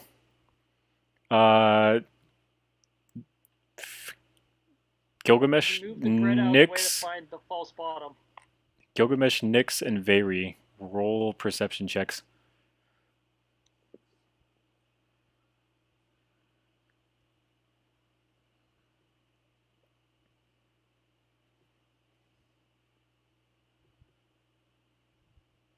Hell yeah. It's bad, but then again, I'm a dog. All three of you notice that these five guys are moving away from Dojima right now. Like, they are very clearly about the fucking takeoff running. They are not going to stick around when he moves. Nyx would start barking at them. Okay. Dojima, do you want to wait? Yeah, wait. I'm leaning close to Dojima and say keep him here for a minute, and I'm going to go get some guards.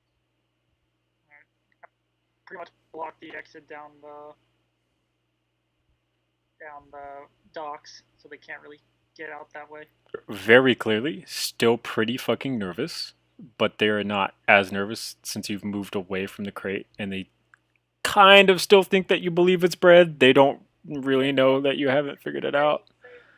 Nyx next to the crate, she's just snarling at them. Yeah, but you're a dog, so they kind of have this thought that you're not gonna go opening through the crate. They're more or less thinking you're probably just there to steal bread. Yeah, they're not too worried about you opening They just anything. think you're a hungry dog. So I go back to the tower, the guards, and talk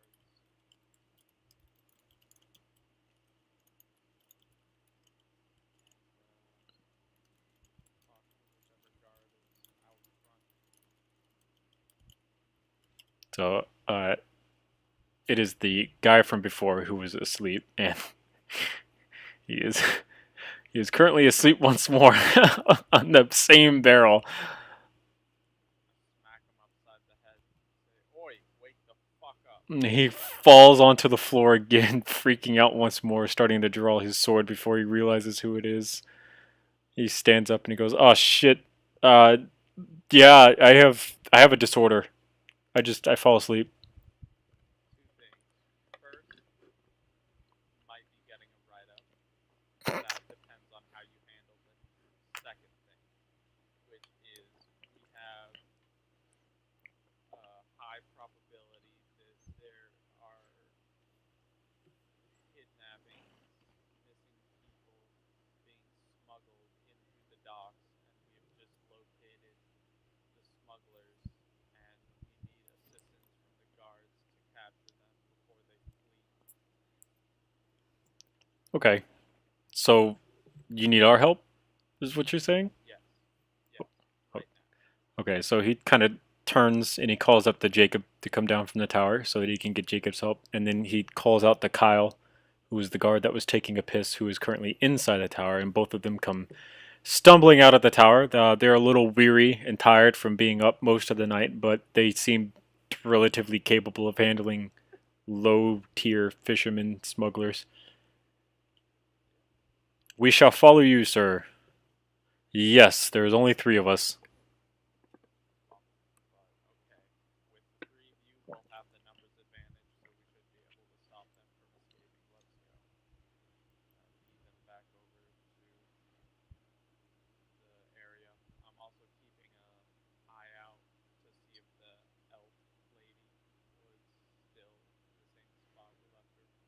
she is currently still standing there, and Barry is still beside her. So she is there. They have not moved. Part of that for fear that Dojima is kind of big and would probably snap Barry in two. And the other part of that being that Barry's pretty confident in not getting in trouble. So you kind of come back to the party, and you now have 3 more additional guards members with you. The fishermen are looking a lot more sweaty now. So, I say before we take a closer look into this crate, is there anything that you all would like to say?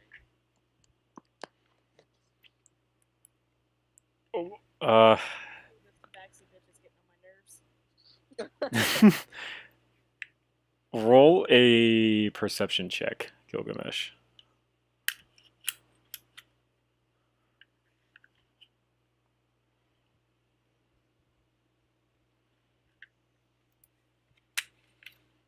Oh, Jesus, dude.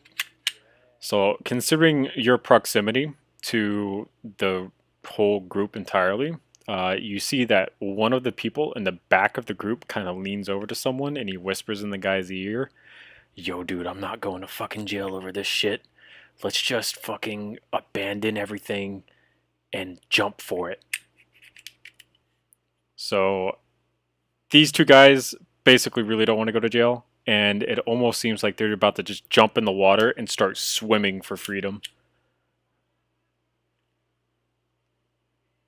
Hear all that? Yes. I yell out, you two in the back, that wouldn't be a good idea. They kind of... We have boats, we'll catch you, you're not gonna make it away. If you comply with us, we'll be able to cut you a deal. He stiffens, knowing that you've now heard him and his plan, and his immediate course of action. I can't believe I'm about to fucking say this. Holy shit. You'll never catch me alive. That's what you're about to say. No, he dagger, and he pulls it to his own throat, and he stares you dead in your eyes, and he goes, "You're right, but I'm not going to jail, man. Fuck you." And he slices his own throat open and just starts bleeding out on the fucking docks. Holy shit. And his buddy beside him was like, "Holy shit, I'm not going to go out like that. I surrender. Fuck that." So you have... I surrender. I have no part in everything. He was the one that made us do everything. He's the one that kidnapped all these people. That guy, the guy who originally started all this shit, who said that everything was bread. Can I walk up to the one that's dying and use lay hands on pull to heal his wounds? You can try. God damn, that's gonna be a real fucking troll, Dojima. Holy shit. They'll just move the Lay dagger hand on away pull to again. heal his wound. Nyx would start pawing at the crate more, and she would lift up the lid of the crate, and start moving the bread away with her face. Okay, Dojima, go ahead and cast your wonderful lay on hands, because I want to see how much HP you get back to this guy. Okay, so hold on, give me a second. It's just exclamation point cat. It's just exclamation point cast and then lay hands on pull.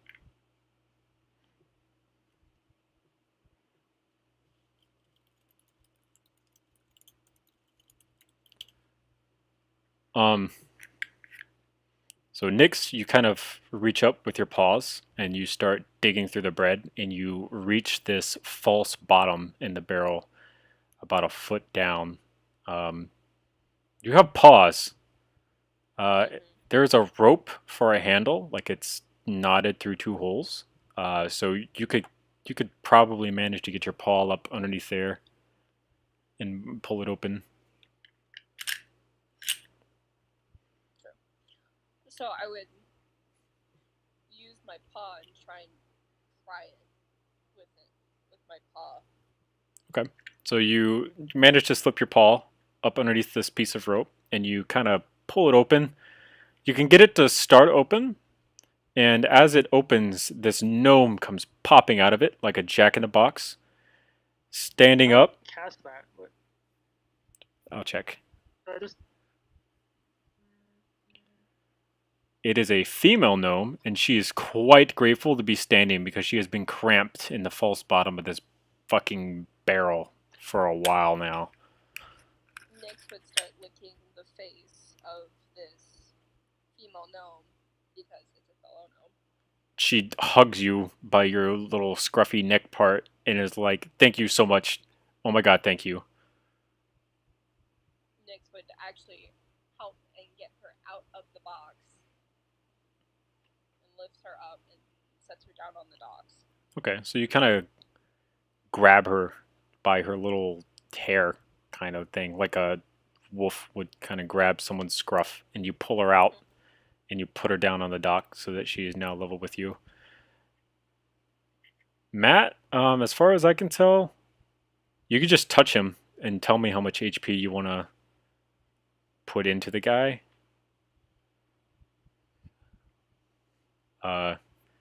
He is currently bleeding out, so he's going to hit 0, but... I don't think he heard you. It said that his headset was unplugged. Oh, whoops. I was saying, how do I cast it? Because it's not like, where do I It's put the cast in? It's technically an action, not a spell, so you can just tell me how much HP you want to give him. You have up to 15. No. How much does he have left? He's bleeding out, so he's very quickly going to hit 0. Since passing death saving Like, how much throws, would enough be to save him? you stabilize at 1 HP. You can literally watch him die and then just give him 1 HP, and he would be quote-unquote stabilized enough that you would be able to kind of do with him what you will.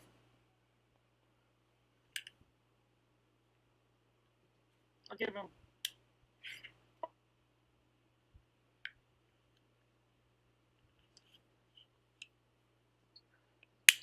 Yeah, I'll give him 5 to stay wild. Okay. So you kind of push through the other guys who are... They really don't know what the fuck to do. One guy is ratting everyone else out and surrendering. Another guy just slit his fucking throat and is currently bleeding out on the dock. You just lean over and you touch this guy. And you kind of watch this arcane magic come out of your hand onto this guy's body. And you watch the wound around his neck kind of sew up. It's a very grotesque looking process. It's not something that you haven't seen before. And he manages to stop bleeding out. And he is now stabilized with 5 HP, just kind of on the dock. He is shocked and very disappointed that you did not let him die. And he is currently trying to crawl toward the edge of the dock so that he can fall into the water and hopefully drown himself now. I'm just gonna hold him and keep him, like, his weapon at bay so he can't reach for, like, his dagger again. Pretty much just keep him pinned there on the dock. Okay. That's pretty easy considering his weakened state, and you kind of hold him there.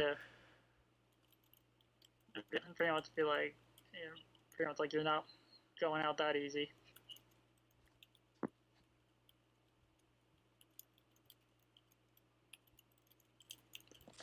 So you now have one guy who is currently pinned to the ground and stabilized. You have another guy who has clearly surrendered and is the snitch of the group about to rat everyone else out.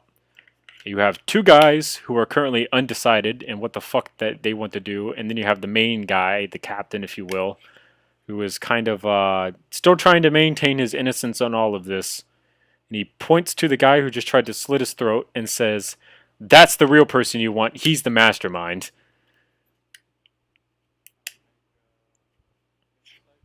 Yes. Yes, you can.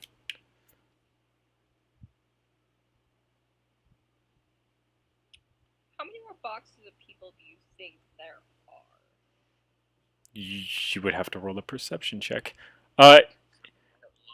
His demeanor is kind of shaky. He might be telling the truth. He might be lying.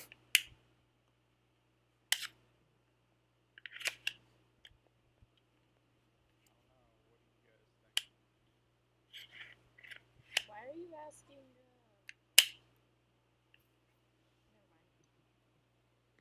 Just like- Well, they're all gonna get arrested anyway, so might as take these in, and we'll have to go through the rest of the boat and check.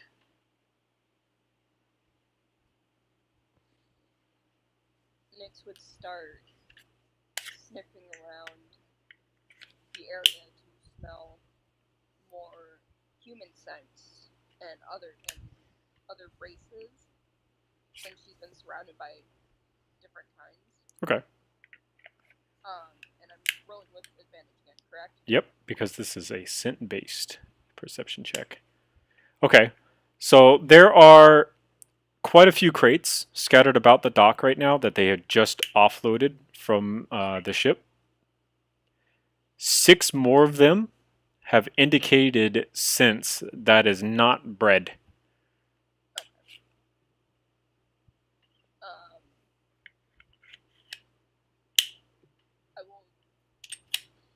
I would go around those crates and start moving around those faulty bottoms and move them out of the way. Okay, so you managed to go to these 6 crates. Even as a mastiff, you are pawing all this bread kind of out onto the dock. It just kind of like falls over the edge as you're digging through it. You move most of the false bottoms out of the way, all of them, and get them out of the way. And 6 more gnomes come popping up from these barrels. Gnomes seem to be very popular with this particular group. Is Jerry there? So as each gnome would come out of those crates, Nyx would get more angry. Yeah. With each gnome that would pop up, and her eyes would go to a regular dog's eyes to glowing blue. Yeah, you're pretty fucking upset that your gnome companions have been locked away in these crates for what is presumed to be kidnapping. And she would gently gesture as a dog to go over towards where Barry is to keep them away from the other people. Very will be a babysitter and babysit all the gnomes. You have a harem of gnomes about you now. Woo. I look back at one of the guards and pretty much tell them to gather any of the crates that were already offloaded from this ship, from their manifest, and pretty much round them up to check to see if there's any more that possibly carrying any captives. Have them check for false bottom. So you're just checking for more? I'm just having one of the guards that came with us have him go, because if you said they were unloading crates, so there might be some that they already got, off the boat and down the dock. Have Right. them stop any of those crates to check. Okay, so Jacob turns around and he starts doing what you have asked him to do and starts heading, trying to find more of these crates that potentially have gnomes hidden in them.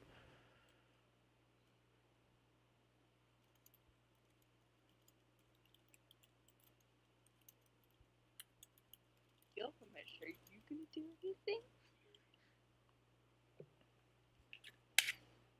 Is he there? Okay, good. He is. He's alive. Okay, he's breathing. There are currently people that are not looking like they want to hang around very quickly, and they're starting to get antsy, like they're about to potentially attack if they are pushed any further. Pretty much. I'm gonna take the rope out of my bag and tie up the guy I'm pinning down, and then I'm gonna tell the other guards to start to cuff the men. Okay, so the guy on the ground, super easy. Gee, I just read what song read. I'm sorry. Holy shit, Mungo. You're good. Oh my god. Yes, this is where fucking gnomes come from. Yes, Your this is intelligence how is gnomes are made. too low to understand anything else. They come from bread crates. So the guy beneath you is really easy to tie up because he's beneath you. The two other guards that have come with you managed to basically manacle the two guys that have been really undecided about the situation and the guy who is currently surrendered. It is now the captain guy who tried to blame it on the guy who has been roped by you, who is left at the end of the dock, hand still on his dagger, not looking too happy about the current situation involving in front of him. Nyx would be looking at the man who's going for the knife and start going into readying herself 2 counts on his arm for which one to his dominant hand that he was going for with the dagger. So you're just readying yourself for it? Yeah, she's already up. Okay, I so get up pretty much like slowly confronting the guy, pretty much going, you know that's going to be a bad decision if you try anything.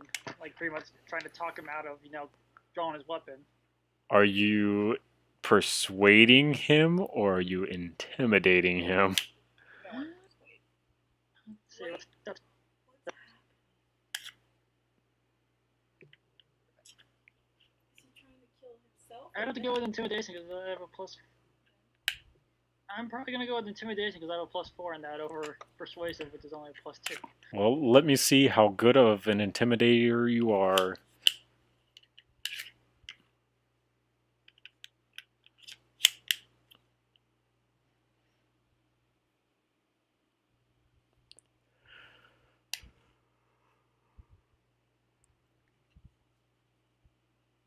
Stomp would like to walk over to Barry.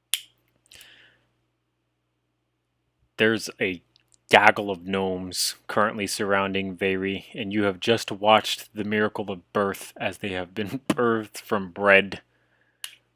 I also scream a phrase I learned, or a word I learned earlier. Jerry! You feel like that might be a little racist, but your intellect is a little too low to understand that not all gnomes look alike.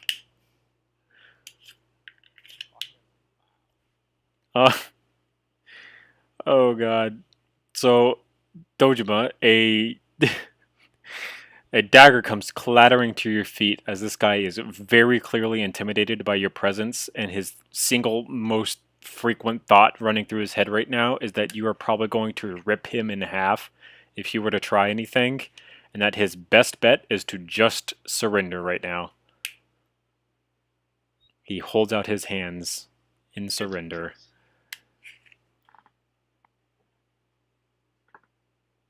Grab him and I use what's left of the rope that's like not all the way tied up on the other guy and pretty much use it to tie him up so they're both like pretty much tied together. Yeah, it's like a chain gang. Yeah. Okay, you do that. He's now tied to the other guy who is still laying on the ground because he's just he's shocked. He was about to die. His life flashed before his eyes. He was ready to go, and now he's alive, and there's a whole lot of emotions I'm pretty going on. Not the thing he wanted to see come back in his face is a dragonborn literally inches from his face. Yeah, that it was not a nice sight. Okay, Song knows that the gnomes aren't Jerry. Seeing if Jerry will stay. Jerry is not among the gnomes. You now currently have 5 prisoners. Couple guards who are with you. Barry is a few docks over, and there is an elf on that dock as well. Alright. Is the boat that the elf was on, is it the same boat that this one is, or is it a different boat? It is the same boat. Yeah, I'm gonna tell the other guard that's here to take the guys away. Okay. Lock them up. Okay. And we're gonna head back over to Barry. So the guards very quickly collect the 5 men that you have now brought to justice and start to take them away. They will probably end up getting locked up in the dungeon of Aquarin. Or Next, go over to the little group of gnomes and then sit next to them.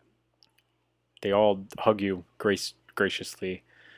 Barry, who is now sitting with the elf, watches Dojima and Gilgamesh come walking up to him and just kind of clears his throat and goes, well, I see you guys have taken care of things around here, and I may have been wrong in my initial assessment. Oh, really? You may have been. Is that so? Well, okay, so I was wrong. That's my fault. Were you?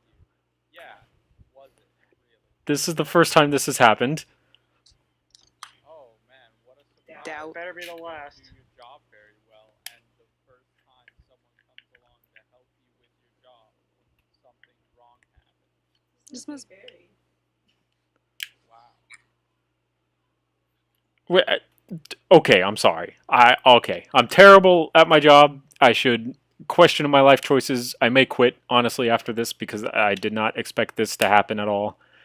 I am sorry. I am terrible. I am a horrible person. While most of that is true, some of this feels kind of false. I mean, you can roll an insight check if you would like. A perception check if you would like. Insight to see if he's lying or telling the truth. Perception to find out if he's being genuine about his feelings. One or the other. Or? Yes, one or the other. At this point, Nyx would de-transform in front of the other gnomes to show that she was also a gnome. It is now a gaggle of gnomes surrounding Veyri. Song is there as well. There are 7 gnomes, all about the same height. Can we have the boat? What's the difference again? Song is with you, so... Oh, you mean the fishing boat? Yeah. No, you can't just have the fucking fishing boat. It's probably going to be confiscated as evidence in the investigation that's going to come after this. Yeah, But what if? Yeah. definitely probably gonna. What's the difference again? Difference in what? Perception and insight? Insight is going to tell you if he's telling the truth or not. Perception is going to tell you if he's being more genuine about his feelings, about being sorry, basically. Can Aidsway roll with me? Nyx would look around at the different, at the gnomes to see if they were up.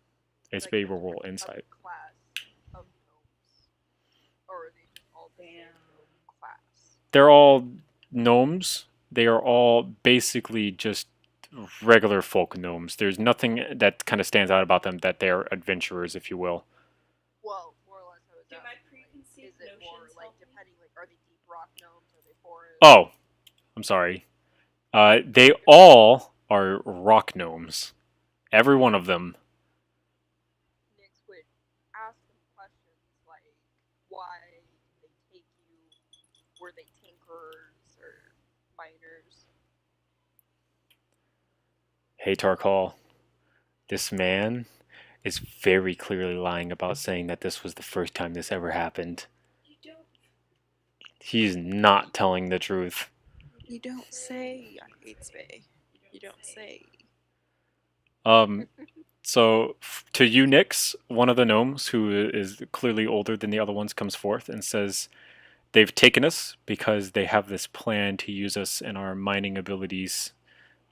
Oh, Jesus, Dojima. God, the gifts. They plan to use our mining abilities in some type of project that they had. I overheard them talking about it while on the boat. She would gently rub her cheek in a sort of focused manner on the project, and then she would ask the older gnome, what kind of project is it? They didn't say too much, but what they did say is that it would require a lot of mining to be done. When you mean mining, like rock or ores? I believe it's rock. Like they're trying to tunnel for something, or they're trying to make something out of caves. She would look up at Very and Song. Is Tarkal there too? No, Tarkal is currently with Dojima and Gilgamesh. Okay, she would look up at Song and Very and say, I think we might have found something very interesting about things that have been going on here. Were these men a part of the what's it called? She would find, Nyx would look for bread that did not fall into the dock. There is plenty of bread in boxes that did not fall on the dock. Nyx would crack open the one that was shown towards the lovely guard, and she would hand out the bread to them. Okay. Because she could clearly tell that they were malnourished and they were tired. So you kind of hand out the bread, and they kind of devour it in front of you, despite the fact that it was keeping them inside of the crates for a long time. Tarkal, Yes? you rolled perception to see if he was being genuine, right? Yeah. Well, I honestly don't think he is, but I might have to change my mind. So his voice is pretty shaky when he's saying it. You can't necessarily tell that he's lying to you about being sorry, but it almost seems like he's not really sorry. And 8spade did just also let you know that this is clearly not the first time that this has happened, and that this has happened before. I responded to 8spade. What did you say? You don't say, you don't say. Yeah, you can roll perception if you would like. You're gonna figure out if he's being genuine or not. So, did you base your thing off of what Tarkal feels? For what? Perception check? She already doesn't believe he's genuine.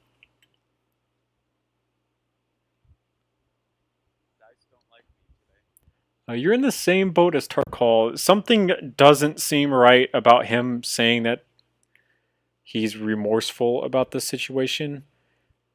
But it's just a slight hint that he's probably not remorseful. Other than that, he seems to be pretty genuine.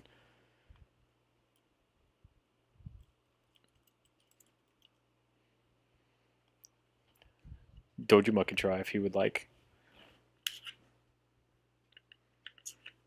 Are you gonna keep lying to us, Barry? Lying? What do you mean lying? I'm not lying. So yes, I'm gonna go check on the gnomes. Okay, Tarkal walks over to the gnomes. please do. Stay over here. Get the information. Okay, Tarkal, it can be done. So you walk over to the gaggle of gnomes. Yeah, there's 7 of them. Only my roll's better. How's it going over here? Slightly. Nyx would look up at Tarkal and said, it's going fine. I would rather rip out Barry's throat, but I'm not going to. Maybe I just didn't know. He is not being genuine about the sorry, Dojima. He's very clearly kind of just trying to get you guys off of his back and act like he really didn't do anything too wrong and get away from here as quickly as possible. Come here. Come here. Like, are we like at the edge of the dock, or are we like? He is at the edge of the dock, and you are standing between him and the start of the dock going back toward the mainland, so he's really got nowhere to go. The elf is also still between you and him, but off to the side a little bit. How tall and how heavy is he? He's just a kind of 5'8", I think is the height I gave him, human being, so 200-ish pounds.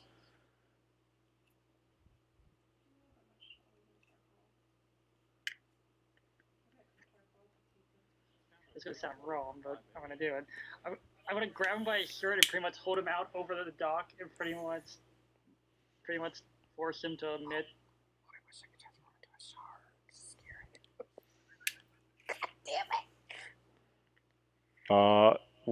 Roll intimidation to see exactly how intimidating you are.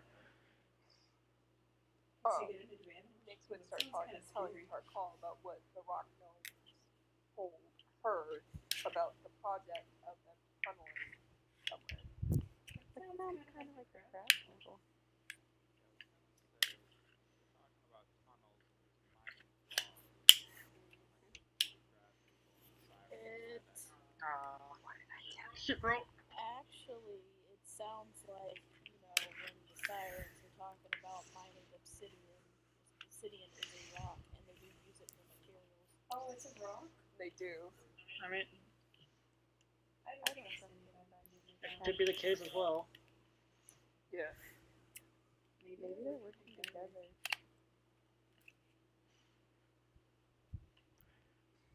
Nyx would look around at faces of the gnomes and ask, have any of you heard of a gnome named Jerry? So Dojima first. No. Oh, jeez. So Dojima picks this fucking man up by his neck and holds him out over the water. Unbeknownst to Dojima, even though he's grown up in a goddamn town that is full of water, this man is quite fearful of water. So he is starting to flail about, not happy about his current predicament. So your intimidation's working quite well.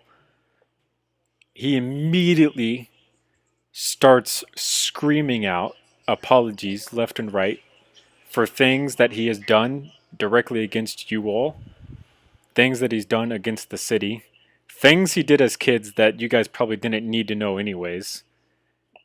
And he seems genuinely sorry this time, thinking that you're about to drop him in the water where he will probably drown.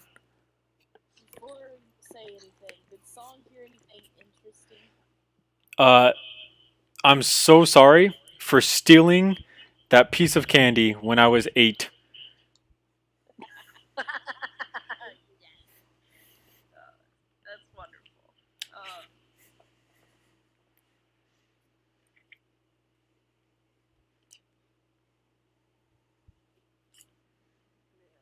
Man, that was great. Now, what about Jerry? Do you know Jerry's last name? Wolf, doggo, woman, gnome? Wait, do I know his last name? Nope. He only ever calls himself Jerry. Wait. The book. The ledger. Uh-huh. It is currently with Dojima. Oh. It's there on scene. You just have to go get it. Are they speaking common? We're common. Common.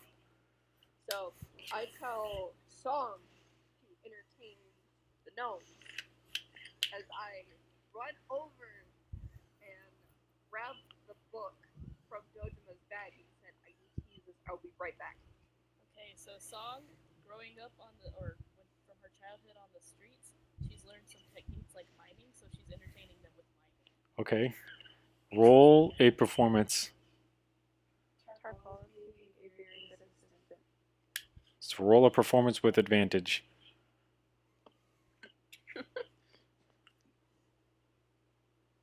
We tend to get things when Song and Tarkal perform together because usually my performance is high. I don't know why. Yes! Oh yeah. Their spirits have lifted. Like they believe that you guys have been sent here by a divine intervention to save them from a life full of servitude down in some mine somewhere in a dank ass hole. They are quite enjoying your entire performance. There you go, Matt, mining. As Nyx would go back over to where the deep rock gnomes are, and Song and Barry, she would open up the book and look at, where most people would put their names in journals and last name. You open up just past the front hardcover, and up in the top left-hand corner, in a very nice cursive-esque font, it says Jerry Bronco.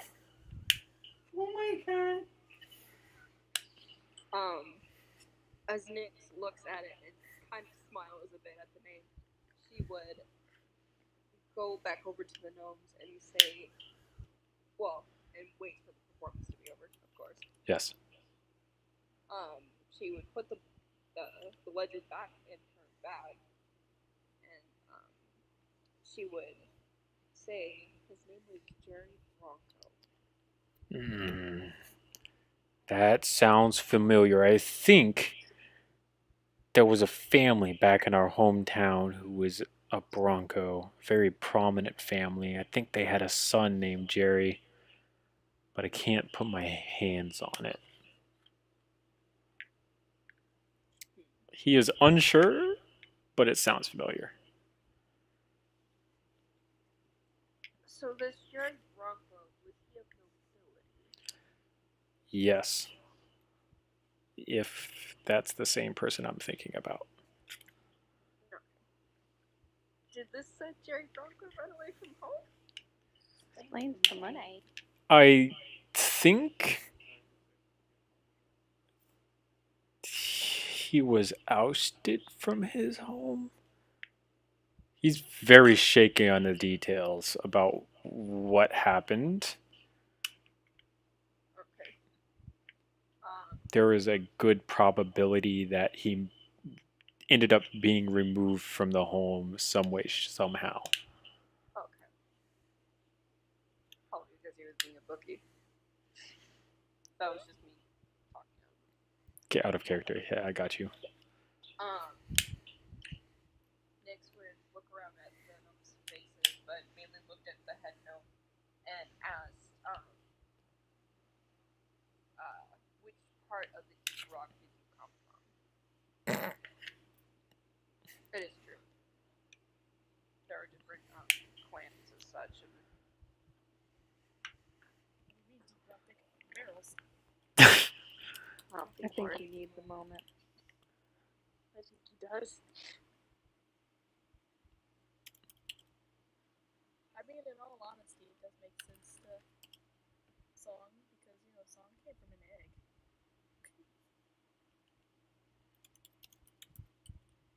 Talk off. You guys have family? That's not real. That's out of character.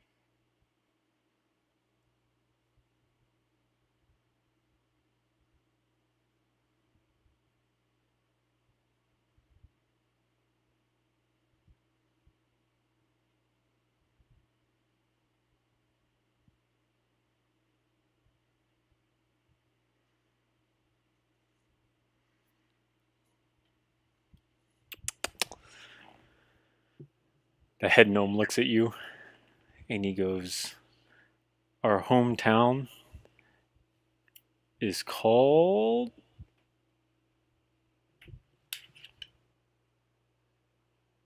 Time to take out that dartboard. I could, no, I haven't yet. I'm just gonna random name generate it. Bredenberg. I thought he was about to say something offensive. He did. I'll just random name generate it.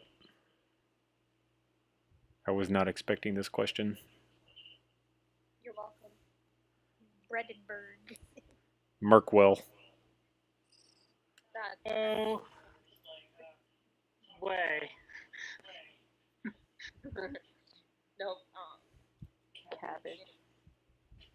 Nyx has been around a few deep gnome clans, and then she knew a little bit about Merkwill, and she asked, she kind of gave a look and said, "Oh, I've been around Merkwill a little bit, but then I moved on from there." Do a history check. I will fill you in on everything that you know about Merkwell.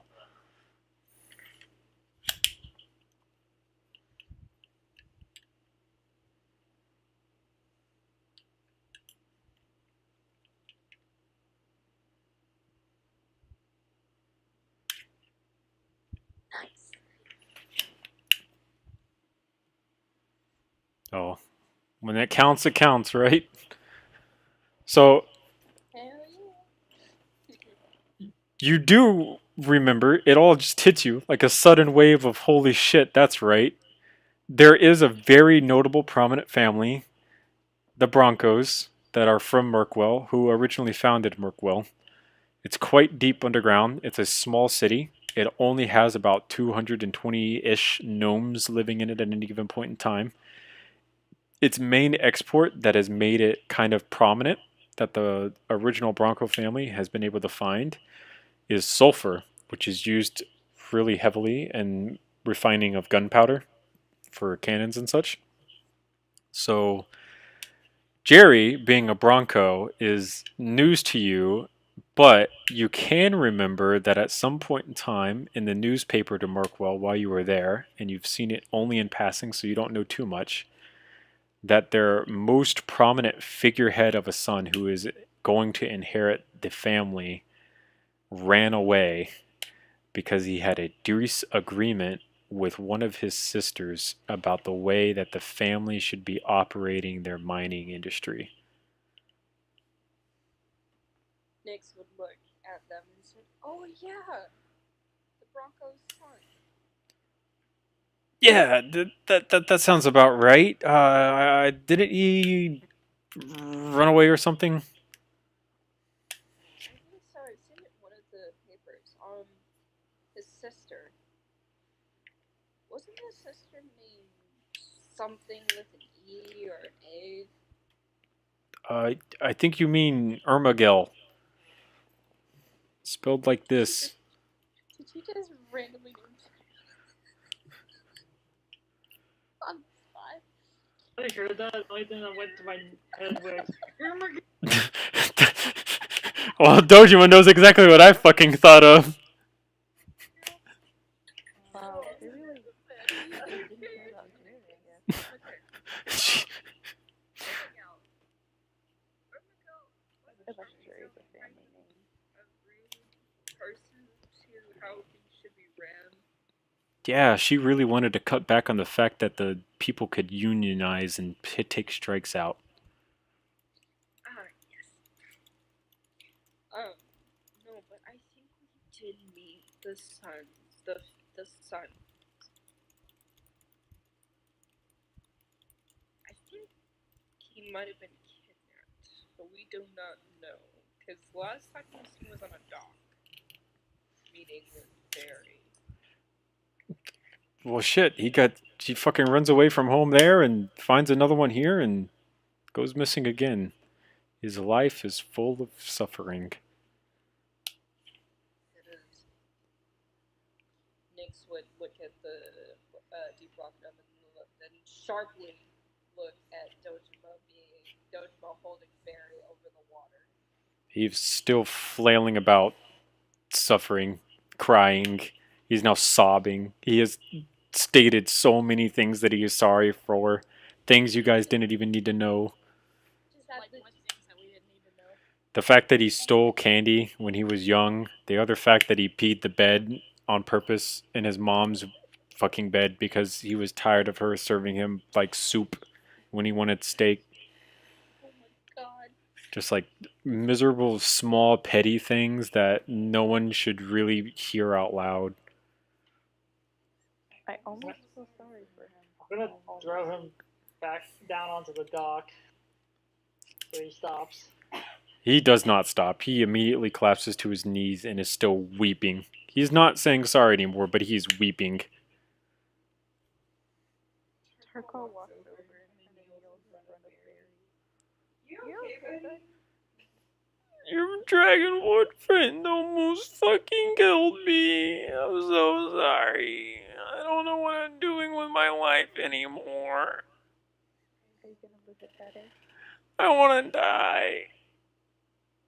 Just become a monk or something. That's not helpful. That's not better. I don't think that's how that works, but okay. I think the better option there is to tell him that he just needs to do better at his job. And to not be so, racist to other races. He starts kissing the elf's feet and apologizing for his very racist remarks. Pretty much tell him to get her to somewhere safe and make sure there's no others and any more crates and get them back home where they should be. Well, the good news is there are only 6 gnomes. 6 gnomes and 1 elf? Yep, 6 gnomes and 1 elf. Yeah. Barry? Huh? Is Barry gone? No, she's still... No, Barry. She's, no, not Barry. Barry. Don't forget that was Jerry. Barry, where are you? Where are they going? Where is who going? The gnomes. I don't know where the... How am I supposed... Oh, I'm sorry. I don't know where they're going. I don't know. I thought they were bread. Who smuggles gnomes in bread? Did you already establish he was lying? He was lying about the fact that this is the first time contraband was here. Smuggling people. He doesn't Just- know the fact of where they're taking so them. he is just stupid. Does Sorry. Barry have the ledger on him from this shipment, or is it sitting over? It is still near the boat, where the guy was ready to kind of hand it to you, showing you that Barry had signed off on it. Alright. Gilgamesh, she is very attractive underneath all those rags. I'm gonna walk over to check the ledger. I want to be fair. Tarkal wasn't around when all this stuff was happening. So she actually I was about to tell the gnome about the gnome innkeeper at the inn. Okay. You guys don't have money to, stay. I mean, I was gonna They're say, kidnapped. I was gonna send over.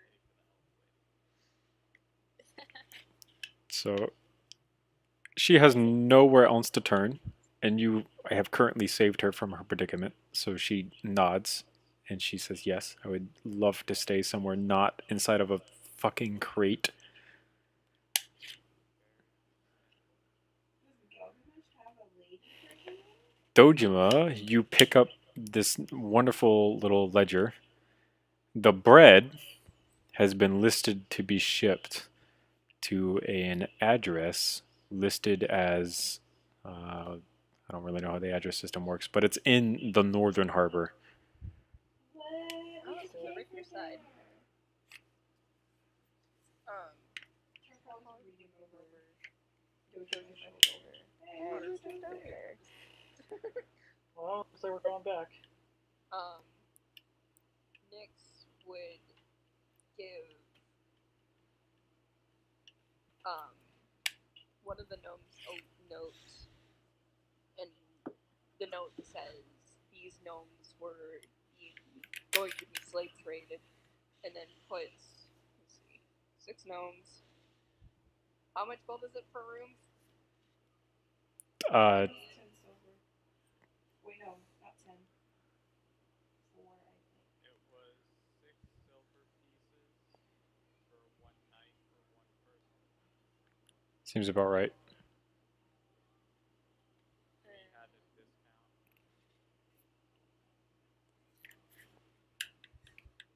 Might be able to convince the innkeeper to give them jobs for the time being until they can get home. Yeah, also, I must have jot that down on the piece of paper. See, Because find them I'm jobs. sure they're going to need money in order to, fund getting a ride home. And then I would sign my name in gnomish, and then hands it to the head gnome and says, is it the Pear Inn? Yes. And then hands it to the head gnome and says, head to the Pear Inn, it's not that far away. She wishes them, she would say, good luck. Safe travels. Yeah, good luck, safe travels in gnomish. And she also says, I hope you get home. Okay. So And then sends them off. they all kind of venture off, nodding in agreement that this was very helpful and that they are very grateful to you, and they will probably inevitably see you again inside of the inn. I'm gonna jot down the address to where they're supposed to be shipped to, and I'm gonna go back over to Barry because we need to start questioning him about Jerry. Sure. He's Now that we got this situation handled. He's kind of a little bit more composed now.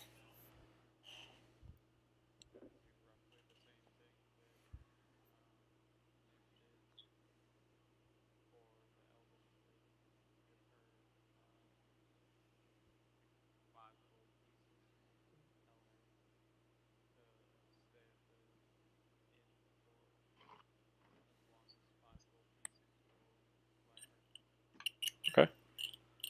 She's also very grateful. And she kind of mentions in there that if you're around, you should stop by sometime and see her.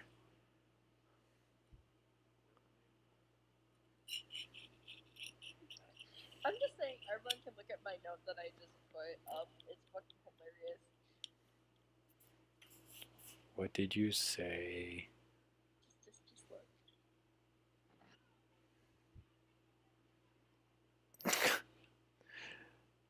I officially put a note that also said that, so It worked. you are not wrong. I would look up at variants on when I was saying, let's head over towards Dojima and the others. And Tarkal. I forget. Tarkal's over there unless you move back over to there. It's hard. Brain.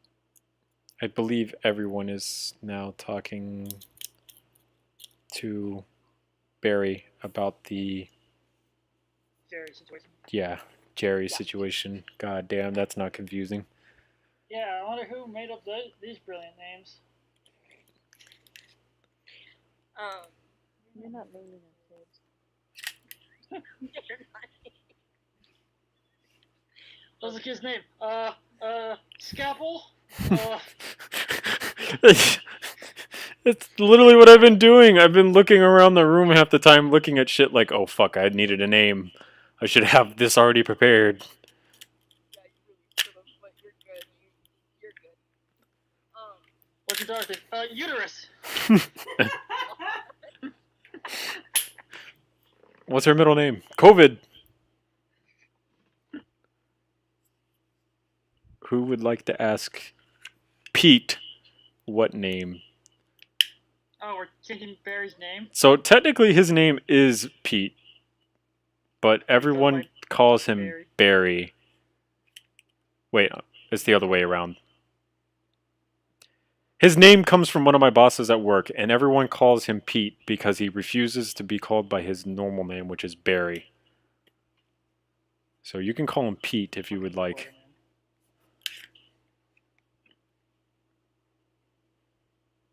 Why do you want to be called Barry in the first place? That's his actual name. Who names a kid Barry? I'm talking to Barry. Oh. I don't know, that's what my parents named me. I'd really like to go by Pete instead. Thank you. So are we heading back over to the rich people district? You were... First, we're asking about Jerry. Yes, questioning about Jerry. Song looks over at Barry and screams, Jerry! Yeah, you're talking about that gnome who went missing, weird bird thing? What did you do to him? Yes, he is. I didn't do anything. I was told that he disappeared to a whale not too long ago in this very area, honestly. What was the last conversation you had with Jerry? He came by. I actually extended an application for him to join the Sirens, working as a low guard in the harbor. And he met with me to go over the application process and procedure. And I actually found out his name and needed a moment to compose myself. So decided that it would be good for us to meet again after I kind of composed myself. And that was the last time that I saw him. Did he act strange in any way? Like nervous or cautious when you met? He seemed paranoid. He always was looking over his shoulder, like something may have been after him, or he was not used to being out in public all the time. I kind of figured it was his namesake being kind of more prolific like that. I didn't realize his last name was Bronco until he met with me and put in his application to join. And then that's when I kind of realized how higher up he was. And to be associating with people in the South Harbor with a name like that is not best of practices. Pete, did you ever use his name out loud around suspicious people? No, I stuffed the application in my pocket as soon as possible the second I read it.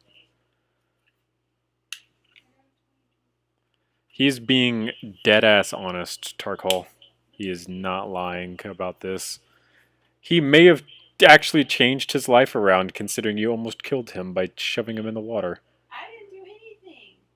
I say you, and I mean the group. He's Ow. definitely afraid of the water.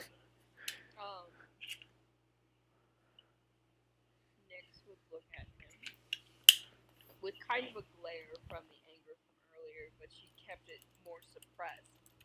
And she would look at him and ask, "You where at which dock did you last see Jeremy?" About 8 docks over from here. On docks that I should really get around to labeling, so this would be less confusing, but... You two just do dock number. Dock... Are you gonna name them after fruits, or are you gonna name them after something else? Other weird things you have around the house?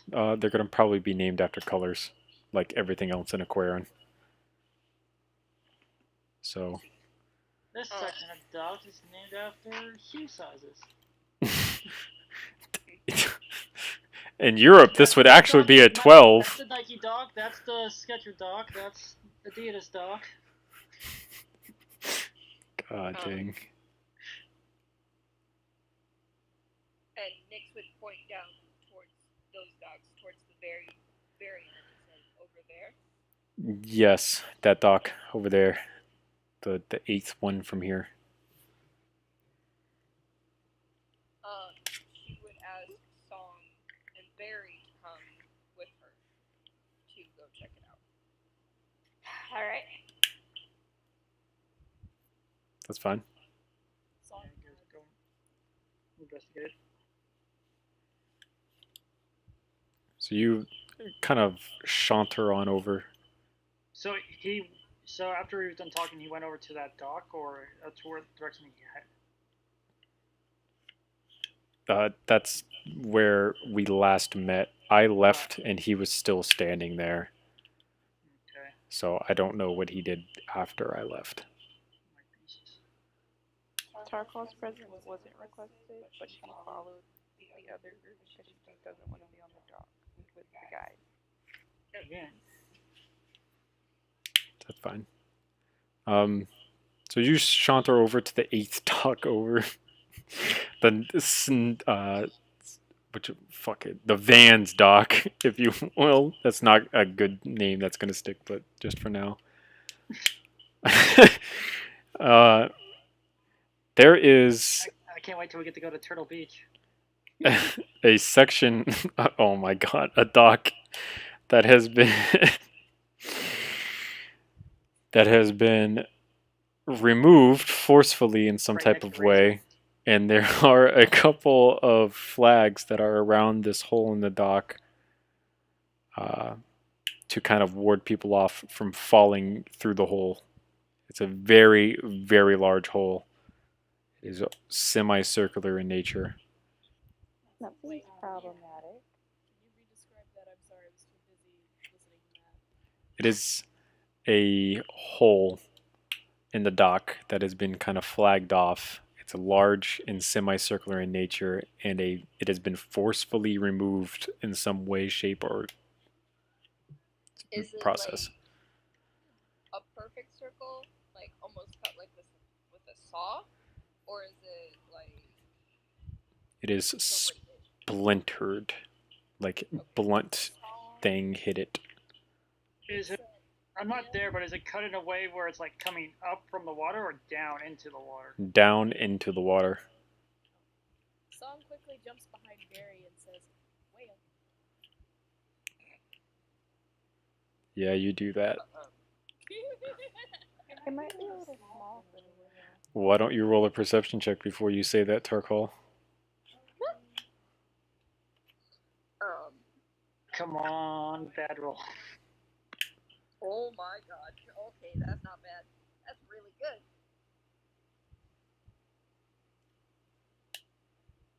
Nine. F.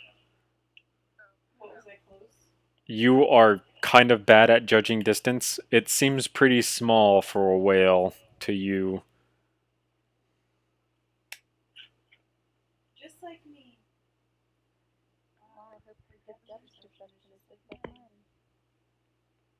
Song is terrified and she's curious as to what the hell it is.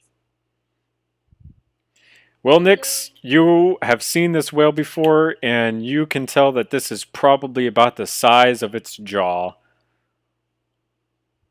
Nix would try and figure out a way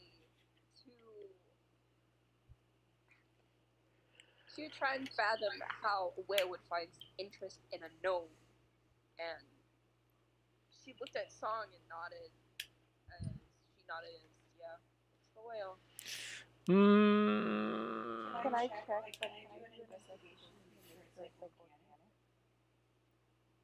What do you mean organic? Make sure it wasn't that someone made this. It's very clearly organic. It has not been sawed through. It's very splintered and jagged edges. And it's large. Can Song like investigate and see and have a go at figuring out what it is? Nix just told you that it was probably a whale.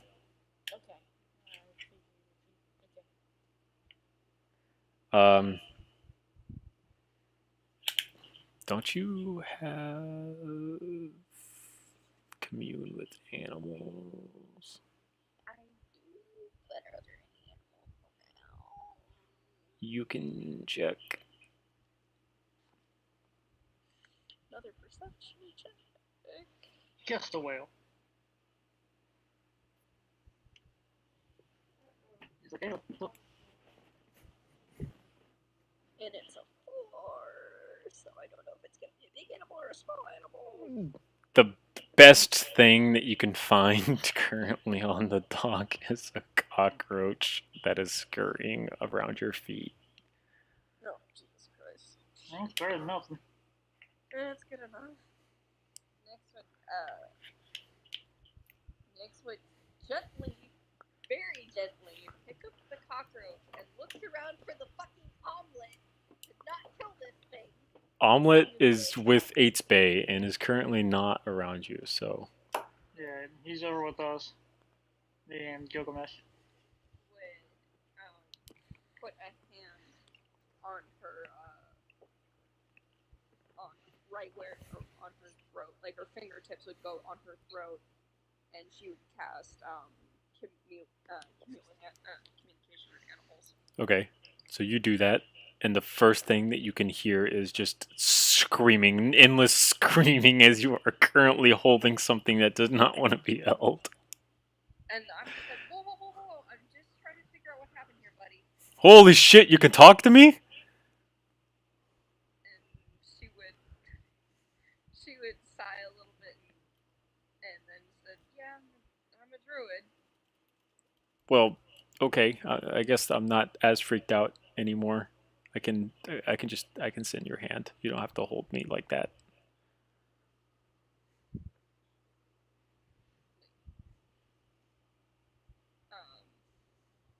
Yeah, she would just, kind of flatten out her hand more instead of having it cuffed.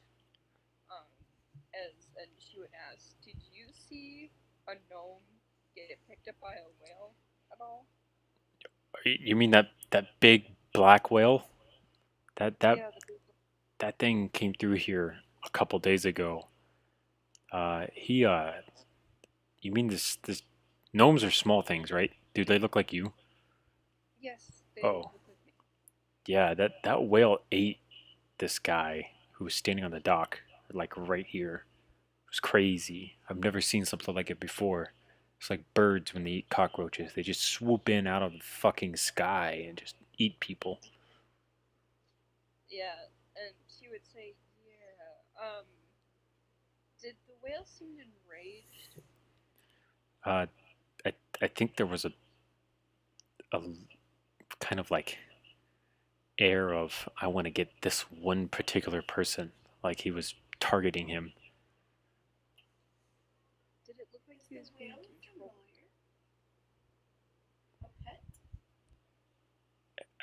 Maybe not controlled, but like willed into doing this. That's kind of the ominous tone that I got from the whale. I see. She would gently set the cockroach down and kind of get a deep thought and then looks back at the cockroach and says, have you seen it? How many times have you seen this whale pass by this dock before it actually went in? I've never seen this whale by this dock up until he came to eat that one person and then left, and I have not seen him since, but I have seen him on occasion out in the actual harbor, but not at this dock more than once. Okay, so has he been on the north side dock? No. I don't really hang around the north side dock. Fucking rich people don't really drop food over there. Yeah, that's true. She gently nodded towards the cockroach and said, thank you. And then she touched her throat again to stop the communication, though she wouldn't strain her throat Okay. too much with that. And then she would look back at Song, Mary, and Tarkal and said, it was the whale, but he seemed more willed into it in taking Jerry. I'm not gonna say anything. That'd be bad to say.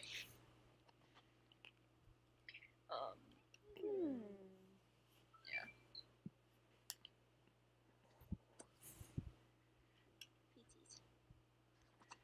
Tarkal has a lot of thoughts going in her head, but she's quiet for now.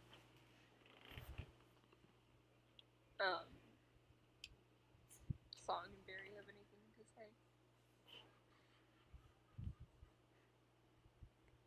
Magic.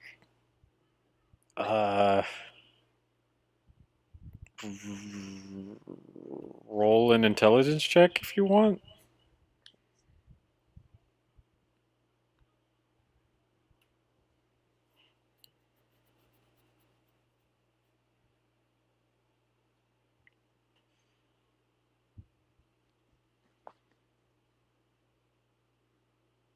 Nope. No. You don't know definitively if it's magic or not. In fact, you're kind of just sitting there like, That is a big fat no, Jesus. it could be magic. Someone could control it. The whale could have just been hungry. The cockroach could have been lying. Nyx could be lying. Everyone could be lying to you right now. The whale, it ate the gold guy or whatever his name was. It ate his crew. It did not eat him. Nope, he's the only survivor. There you go, Philip. Okay, so there's nothing magical about this. In Nyx's story and the cockroach's information, you don't pick up on anything that would be really magical about it. The thing that kind of stood out to you, despite your low fucking intellect, is the fact that the whale seemed more like he was coerced into doing it. Not necessarily forced, but if he was listening to a higher power, that kind of made the most sense to you. Nyx was in deep thought, and then And then she said out loud, I need to talk to that whale. I need to find out what's going on. Tarkal. Vayri is going to disagree because Vayri would probably just fucking kill the whale. Someone said Tarkal and says, whale? Jester. Are you... Tarkal nods, understanding exactly what song is saying. Ah, you think the whale is working for somebody. Because that was... It's confirmed that Tarkal just understands song, right? Yeah. Okay, well, that is a good stopping point. There's been a lot of information that you guys have learned. That is a good stopping point. Congratulations on stopping 6 gnomes from being exported somewhere. And 1 elf. And 1 elf, who was not as valuable as the gnomes for very obvious reasons. Yeah, no, they could have tried to sell the elf into the sex traffic. They were literally just going to release her. They were not going to bother with her. No one was going to believe her story anyways. It's one of those towns. So wait, where they come from, they don't like elves, I'm guessing? They originally... Well, she'll inevitably tell Gilgamesh what happened anyway, so I don't mind telling the rest of you. She was transformed into a gnome using seeming as a disguise, which just kind of transforms your outer appearance really more than your inner appearance, into a gnome so that she can infiltrate Merkwell, I'm sorry. And she could kind of dig up some juicy ass stories about the notability there, so the Broncos, when she was kidnapped. So they originally thought that she was a gnome, and then when her seeming spell wore off and she was no longer in the form of a gnome, she became useless to them.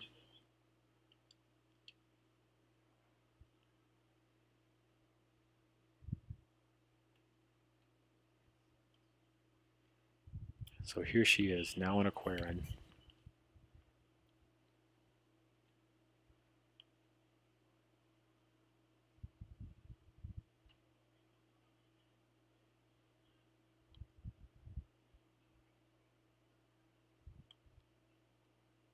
Does anyone else have any questions before we get off for the night?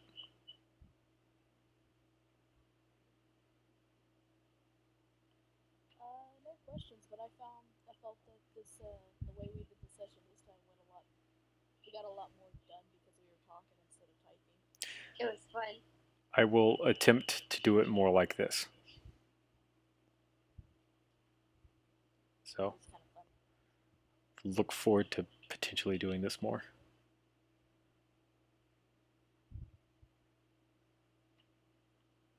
I feel like this time maybe I should transform into a direwolf instead of a dog. I mean, it worked out for what you needed to do. So you're fine.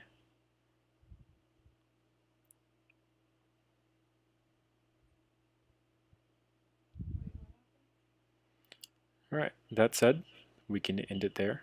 Good night, everyone. Good night.